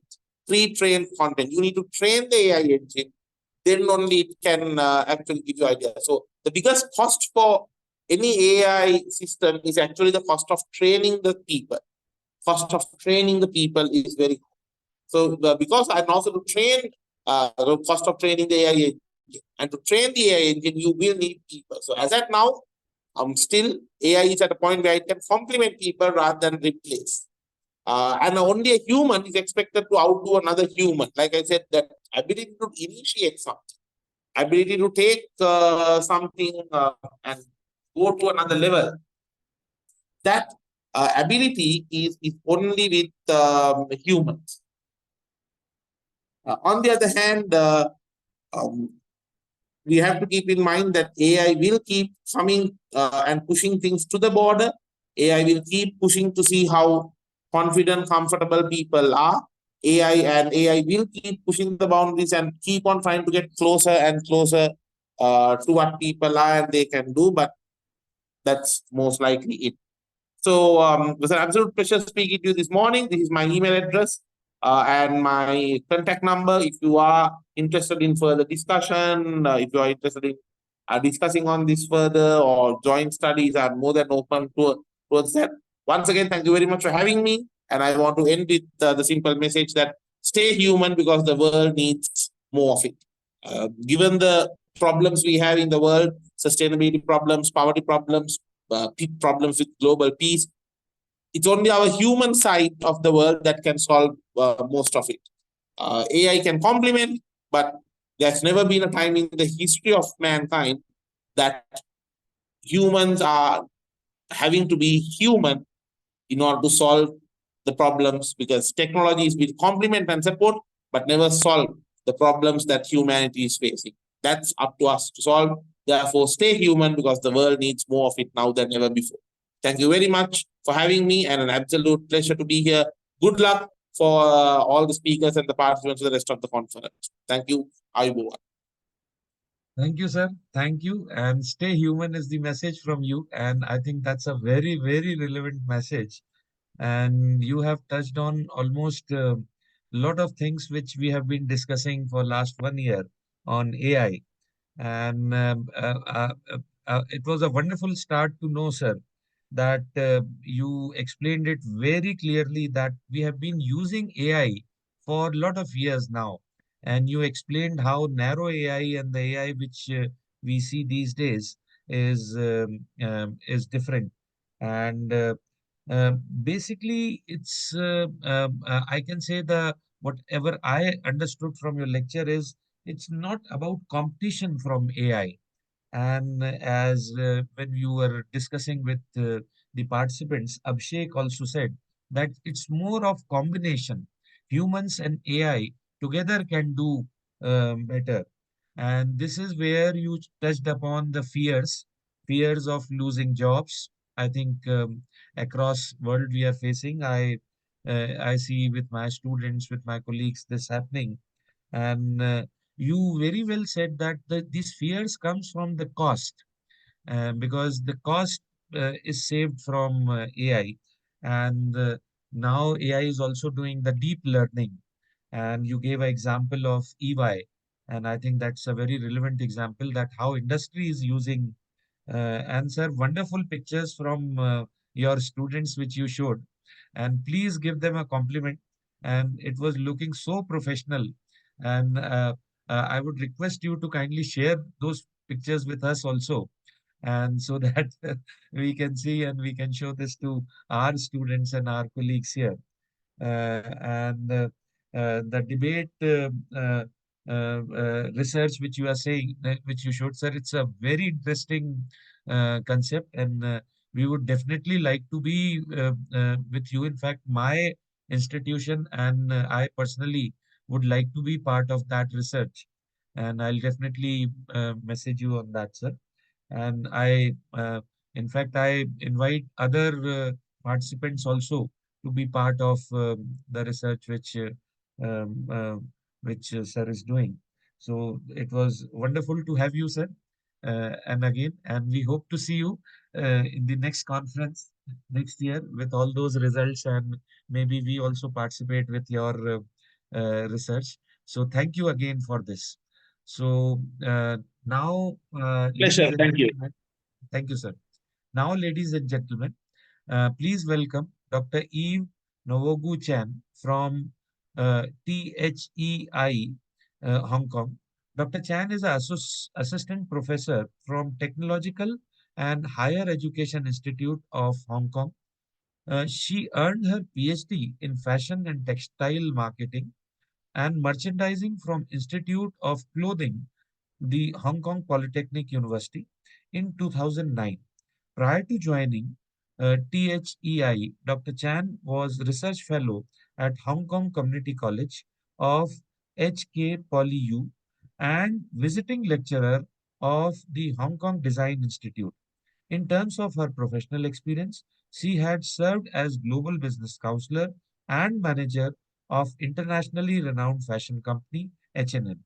Currently, Dr. Chan is managing several competitive research projects in international trade of fashion and textile, location analysis of production in Belt and Road Initiative, as well as econometric modeling. She has successfully collaborated with local and international fashion brands, apparel companies in carrying out research projects. Dr. Chan is a recipient of various research awards, including the Best Research Paper Award in International Conference, the 14th Asian Textile Conference in 2017. She has also been invited to be a keynote speaker, conference committee member, session chair, reviewer in several international conferences. Dr. Chan, the time is yours and welcome again. Thank you very much. I just like to say hi from Hong Kong. And today I would like to share one of my research paper about refining the graphic trade models, utilizing AI and network to analyze apparel export from Asian Belt and Road country to the United States. So may I ask if any staff can share my PowerPoint? Yes, ma'am, we are sharing. Okay, please wait, Dr. Chan. No problem. Thank you. Okay, great. You make it. Yeah, it is now. Oh, I'm sorry. No problem. No worry. Can you turn to the next page? Yep. Yeah, and the other page. Okay, great. Thank you very much for your patience. So now let us introduce my research. So being the world's second largest apparel import after the EU, how would the U.S. clothing trade be affected by China Belt and Road Initiative, BRI? This study aims to examine the changing pattern of clothing export from China and 15 neighboring South and Southeast Asian countries, including, of course, Indonesia, right, and Malaysia, something like that, such as Vietnam, Bangladesh, India, to the US under the BRI. So we are going to develop an extended graphic models has been built to explain the bilateral trade pattern from 2008 until 2022. So the regression model for panel data approach and neural network has been employed to estimate apparel export value in this study. So next page. Next page. Yeah. So the aims of this study is to develop an extended graphic models to predict clothing trade pattern between USA and the 16 developing economies in South and Southeast Asia under the Belt and Road Initiative. To evaluate panel data regression and AI network in our prediction of bilateral trade of US and Asian exporter from 2008 until 2022. So from the graph, you can see that there is a share of US apparel and of textile import since 2015 until now. So you can see that China holding the number one portion, the market share, which exports to US, as well as you can see some of the Asian countries like India, Indonesia, Vietnam, Bangladesh, Cambodia, Bangladesh, and others. Okay, so next page, please. Yeah. So may you know that BRI is a very important strategic strategy from China in order to increase the national levels interconnectivities of China with the other nations, especially from Asian countries. The initiative was launched in 2003 by China to progress collaborations between China and regional countries. One of the scholars, Zhang, in 2016 posed 3 important questions for researchers involved in studying BRI to explore, first of all, the objective and the motivation behind BRI, the role of investment and trade as major tasks of BRI, and which of the 60 countries in Asia, Europe, and Africa is part of this initiative. Additionally, researchers suggest BRI study must also include gains and losses.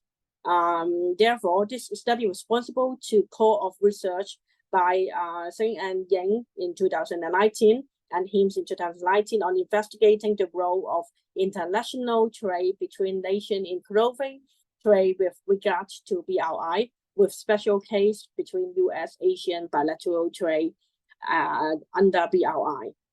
So can you move to the next page? Yeah. The Asian clothing export under BRI. Asia has been a major clothing supplier of US marked by value and market share, as you can just see from the graph, with China as the biggest exporter, followed by Vietnam, Bangladesh, Indonesia, and India.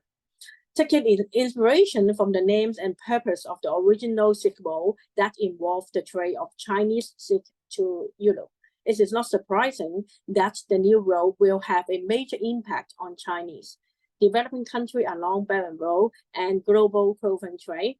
So next page, please.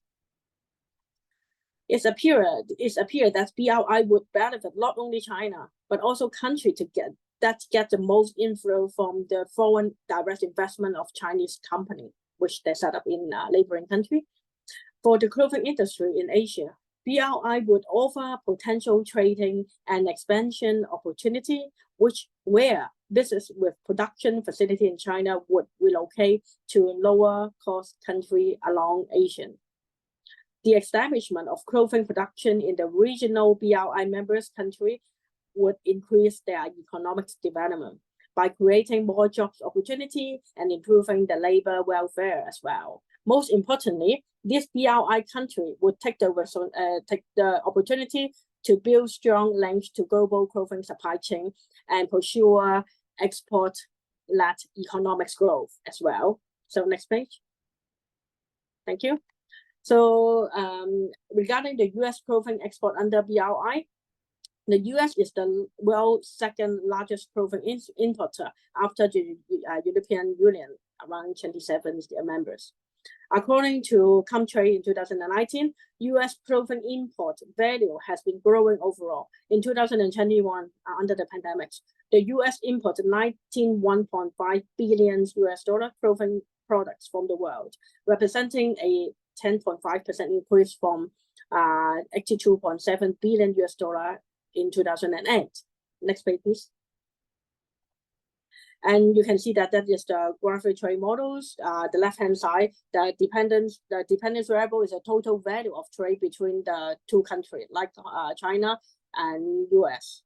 And the right-hand side is the independent variables which affect the left-hand side. That means the total value. For example, the GDP of the exporter, the GDP of the importer, the difference between that two countries, as well as the labor cost, as well as the exchange rate, something like that. But the distance should be put in the graphic models. Yeah, next page, please. And the data set, 6 South Asian countries, including Bangladesh, China, India, Nepal, Bangladesh, and Sri Lanka, and 10 Southeast Asian countries, including the foreign country, for example, like Singapore, Cambodia, Indonesia, Malaysia, Philippines, were put in my models in order to see what is the prediction power of ANN compared to panel data. And historical data on clothing export rate value as the 2-digit standards international trade classification SITC level from 2012 to 2017 are obtained by UN Comtrade dataset. And the other data like GDP, other dependent variable are collected by World Bank statistics dataset. So next page, please. And regarding the research methodology, can you move to the next page? Regarding the research methodology, I'm using two different kind of research method. One is the econometrics analysis panel data estimation approach, as well as the ANN are built using data from 2008 until 2022 and employed to predict trading pattern of next year. Data are divided into two groups. Trade pattern from 2008 and 14 are considered to have experienced little influence of the BRI, while trade data from 2015 onwards are treated with the BRI impact. Next page. And the panel data estimation approach. A pool cross-sectional PCS and our cross-sectional CS ordinary least square is often utilized in the graphic trade models. However, this estimation approach are argued to create biased results due to no heterogeneous are allowed in the error term for the standard CS regression equation that is overestimate the result. So the estimation may not be accurate. A panel estimation approach can overcome the problem created by using the OLS approach. So because when you are using the panel data estimation, we can increase the volume of informative data in the dependent, in the variables with less collineance amongst the variable as well. So it can solve kind of the bias problem, and as well as we can allow more degree of freedom and efficiency of the estimation. So next page, we will see the structure of artificial neural network. So from here, you can see the left-hand side, we have quite a lot of input. That is the independent variable, including the exporter-importer GDP, exchange rate, distance, population, and the dummy variable of BRI. That means the implementation of Belt and Road Initiative. And then you can see there's a 6 layer, and then there is a number of hidden layer, and then the output layer will be the predicted export value of the next year after 2022, and the target is we have to compare the actual export value of that particular prediction years to see how accurate is the ANN approach to show us. So next page. So you can see that how we can create of ANN. So we try to create ANNs with 3 to 20 knots in the hidden layer. So you can see that identify the best ANN with the largest R square and the smallest RM SE from this page. And then the next page you will see that we try to do the training and the testing of ANNs. We use AS models to implement our ANNs in Python. And we also train our ANN, create and also train under a Google platform.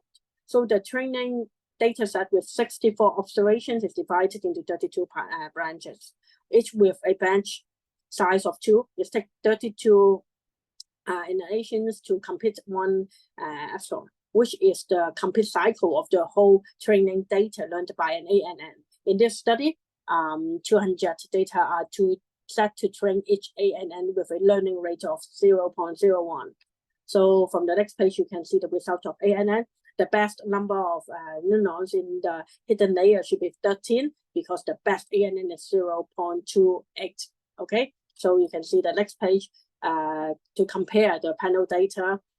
Can you move to the next page as well? So from here, you can see that is the result of panel data estimation. There is the economics, econometrics analysis. You see the coefficient is 0.62, something like that. So you can see the comparison, the major findings of using these two different kind of research methods. You can see that there is a stronger predictive ability of using AI, that means the ANN and machine learning method. In the out of sample prediction, the best ANN, that means the which we are using the machine learning method, attain R square of 92% and RMSE of 0.28. That means from previous 2 pages, you can see that the results of ANN. And then you can also see that whereas the regression model, that means which I use the traditional geometrics analysis, only achieve R square of 63.5% and the RMSE of 0.64, which show on the next page. You can show the next page. Yeah. So you can see from here, the traditional geometrics analysis regression model is only achieve 63.5 R square, and the RMSE is 0.54. While the ANN attain R square of 92%, there's much better prediction result compared to the traditional one if we use the machine learning method. So can you move to the next page? For the discussion part is the value and size of predictor coefficient are consistent and with expectation. The result of BRI shows significantly positive impact, 11% growth on the US-Asian bilateral clothing trade under the BRI initiative. With the BRI as an ongoing strategy in which more projects are being launched and business opportunity continues to materialize, the partnering country of the BRI is highlight its potential for FDI in trade net manufacturing. And next page. And the past few years have witnessed a growth in FDI from China to the clothing industry in South and Southeast Asian BNI country. This is a good news for the neighboring country as well as China, because this country enjoy a lower labor cost advantage to China. Yeah. This has means that some of the clothing company have relocated to different country in as our expectation of lower production costs, for example, from China to Cambodia, Bangladesh, even Vietnam. That is from one of my paper in 2019. So yet, company in this section not only have to address the challenging of growing production costs, but also the rise in protectionism, which threaten global trade. So that is what Donald Trump, when the time he was the president of US, he also want to impose the import tax of China, right, in order to protect their own local clothing industry. On the next page, unsettling geopolitics like the US-China trade war has worsened. Means a little bit triggering the change that disrupt the supply and production of clothing products. Issue related to the sustainability of the natural environment have also been the center of concern and have impact on the clothing industry for all of the members along of the supply chain of textile clothing industry. This powerful forces will continue to shape the development of the clothing industry under the BRI. Furthermore, they will render global clothing production and trade a context terrorist that warrants the future study. And for the research contribution of this study and expertise. The results show a superior prediction power of ANN and from 2015 onwards. Can you turn to the next page? And there is a reduction of China clothing export, while other major exporters have experienced a growth that varies degree. And for the future study, next page, please. Yeah. The future study will be include, based on this study, is limited to analyze conventional economic factor, including labor cost for production, logistic performance under index LPI, also a very important factor for managerial consideration while analyzing clothing trade. So I think it's worth for us to further study and investigate with all these independent variable in the future research study. So that is the end of my presentation of today, and thank you for your patience. If you have any questions, I'm happy to answer. Thank you very much.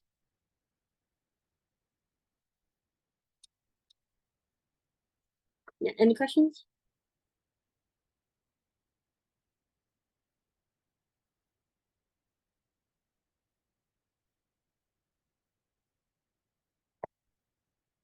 Mm-hmm.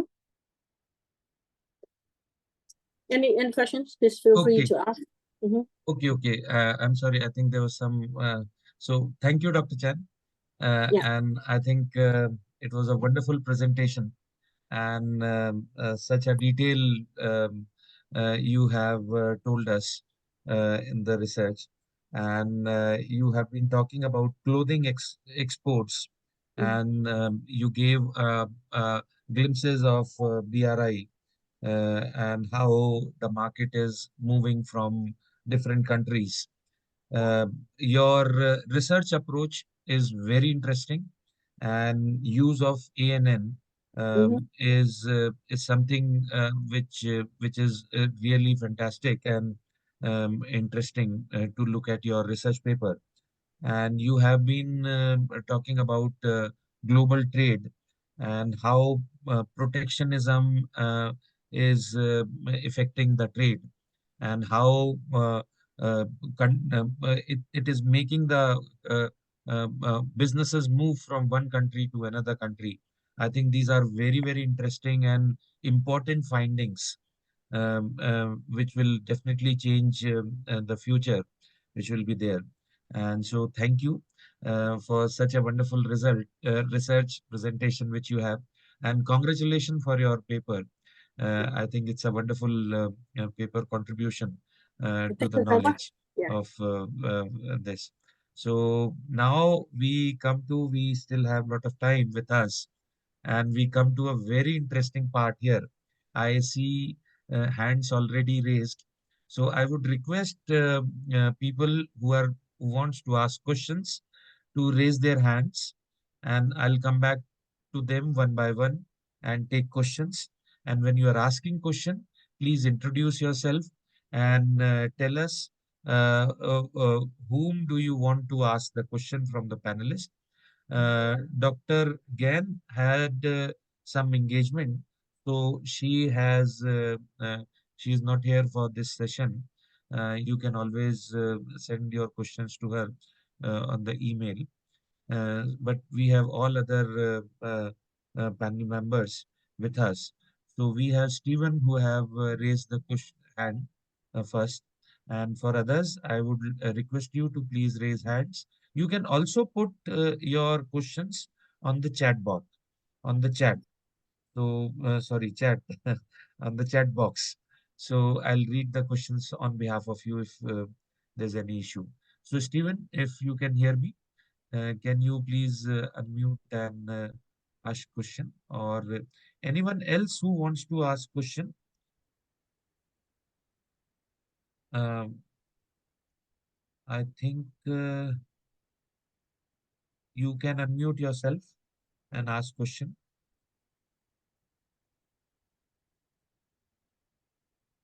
Okay, till the time we have those questions, I'll start a question myself with Dr. Chan. Dr. Chan, how do you see the future of clothings, and you also touched upon the international relations between China and US, and different countries which are affected by those. So, what, according to you, the future looks like? You mean the export Exports performance of China? and the garment and the apparel industry. How do you Yeah. see the future? I think during you can see under my prediction of using machine learning in there's China always was the #1 factory in the world, but after BRI, and you can see that China tried to move the manufacturing plant from mainland to the other country, like the neighboring country, like Vietnam, Indonesia, even India, other neighboring country. I think now there's a trend which can also help the neighboring country to enhance their foreign investment and make the surrounding country to be a developed country in the foreseeable future. So from now, the trend of China clothing industry has already moved from mass production to more sophisticated and luxury brand manufacturing plant than before. If you talk about in 1980, just during that period of time, China only make some simple basic T-shirt. Or when I work in H&M, we have quite a lot of factory in China. But now they move their production plant to Vietnam, even they move to Africa. And then what? Then you may ask, then any other thing left to make in China? Yeah, they do have like the evening dress, like the the luxury brand like Polo, like Tommy Hilfiger, all these brands they will keep in making in China, or like I say, the evening gown, the evening dress, something they need more sophisticated skill, they will put in China, as well as the quick response, repeat orders, they will keep to make in China. Other than that, they can move to the other country, like they can make in Vietnam, Indonesia, India, so they can handle very well as well. Yeah.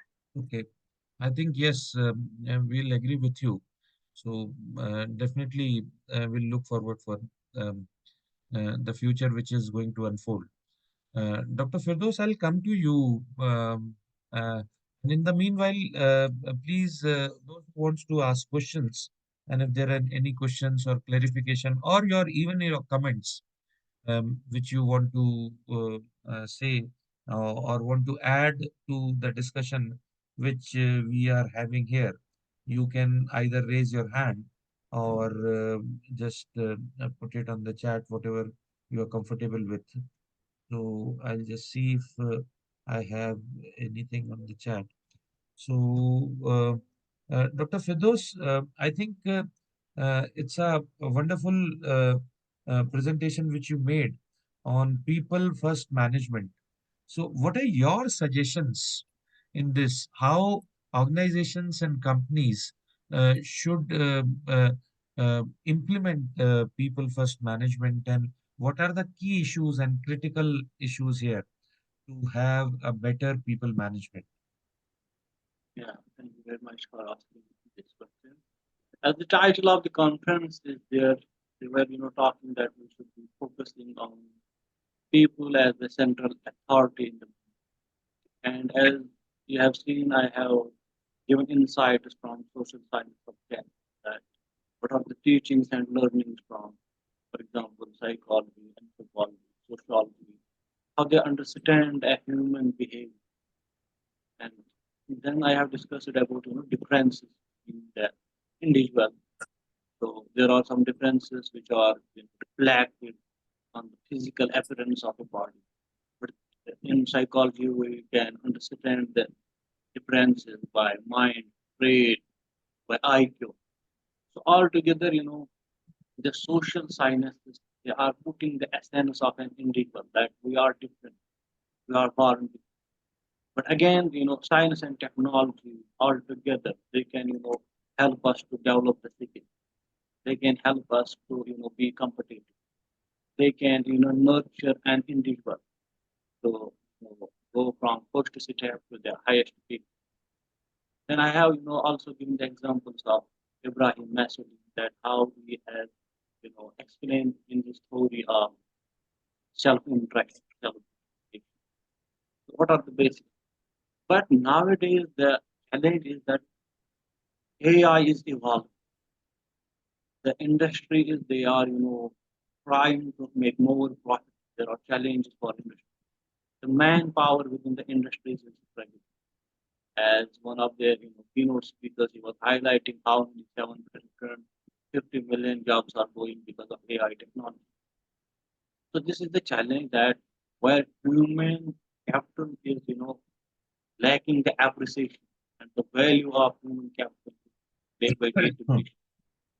So similarly, the value of our planet, if we try to understand the sustainable development, what is happening to the global world, we're having floods, tsunami, and all. So one way or other way, we are lacking the basic understandings of the value. But here we are trying to understand the Indian. So therefore, these companies, industries, are any sort of organization unless and until they understand or give the value to an individual who has contributed, who has developed this technology, who has given innovations in AI and technology. They forget the value of a human. They forget the value of the diversity. And we are talking about inclusion, we are talking about diplomacy, we are talking about global south, we are talking about bilateral trade, we are talking about different negotiations, or the one earth concept like G20 organization, world organizations are World Bank, IMF. They are dealing with these issues, but they are not focusing on an individual for whom we are doing this work. We try to understand why we are working day and night for our self-esteem, for our self-development. But as an organization, we have to also give the central position to human, to people first. Then only we can use the strategies to achieve the goals and targets. There is a mismatch between social science, subjective perspective, to understand the human, how we are different. And if we try to understand the individual from infancy to adulthood, what are the challenges, what are the different stages of the development? When brain develops, when a person becomes adult, when he is a teenage. So these gives us the teaching that how an individual is different in his life. Then he becomes adult, then people are dying. So there is learning is step by step. Therefore, organizations, they have to focus on the individual. They have to nurture as capacities and capabilities. They have to organize training to give the equal weightage, social diversity. They have to accept different cultures. If I give the example of current example, Russia-Ukraine war, Gaza war. So people there, they are struggling, they are lacking basic community. So if we try to, as an employer, try to differentiate, they will not be as much, effective in work as they were. We have to understand these, socio-economic phenomena. What are the challenges of it? I have to appreciate, I have to accept the challenge, then make a strategy. So I think I hope I have put light on this. But I would like to, get more questions, because I am very happy to, discuss this topic. It is one of the unique titles I have seen in the conference, where we are discussing individual and his money. So I appreciate, the more questions should come. I'm here to, try to answer. Yes, sir. We are also coming to the end. I think we have time till 11 a.m. Jakarta time. So I think we still have a few minutes left with us. So if any one of you have any questions or any comments, or you want to add anything to this discussion, you are always welcome. Any of the keynote speaker, if they want to add something, they are also welcome. So anything which is there.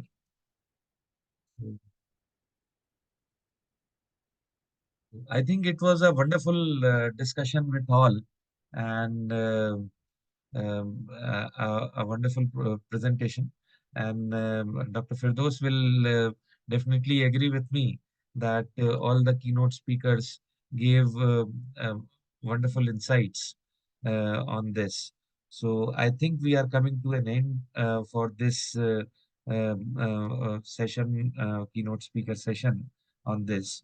And I would like to uh, um, uh, thank all the presenters for their astounding presentations. And thank you again for the keynote speakers for sharing those insights with us today.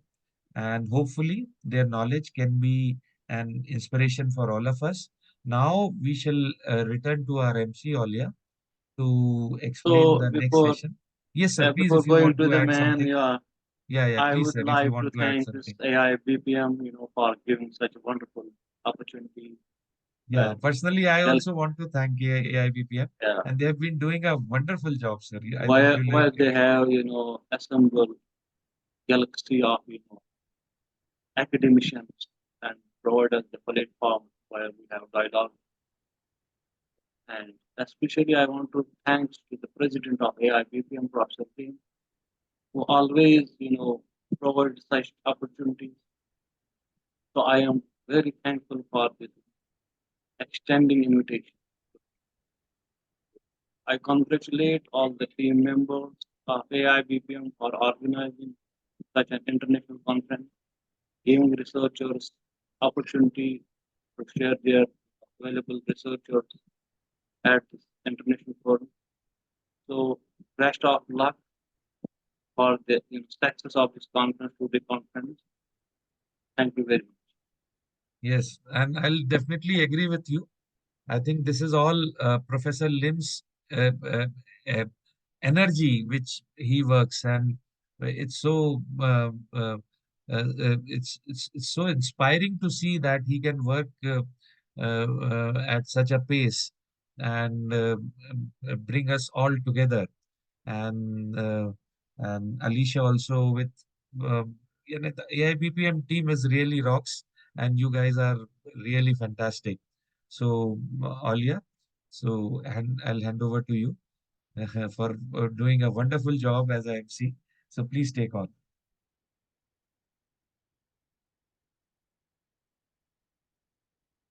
Okay. Thank you very much, Dr. Rudresh, and also all the speakers for today's program. Well, ladies and gentlemen, I'm sure that we have been having a great day since the seminar and discussions were sourceful and well constructed. Thank you for the keynote speakers for the informative and interesting talks.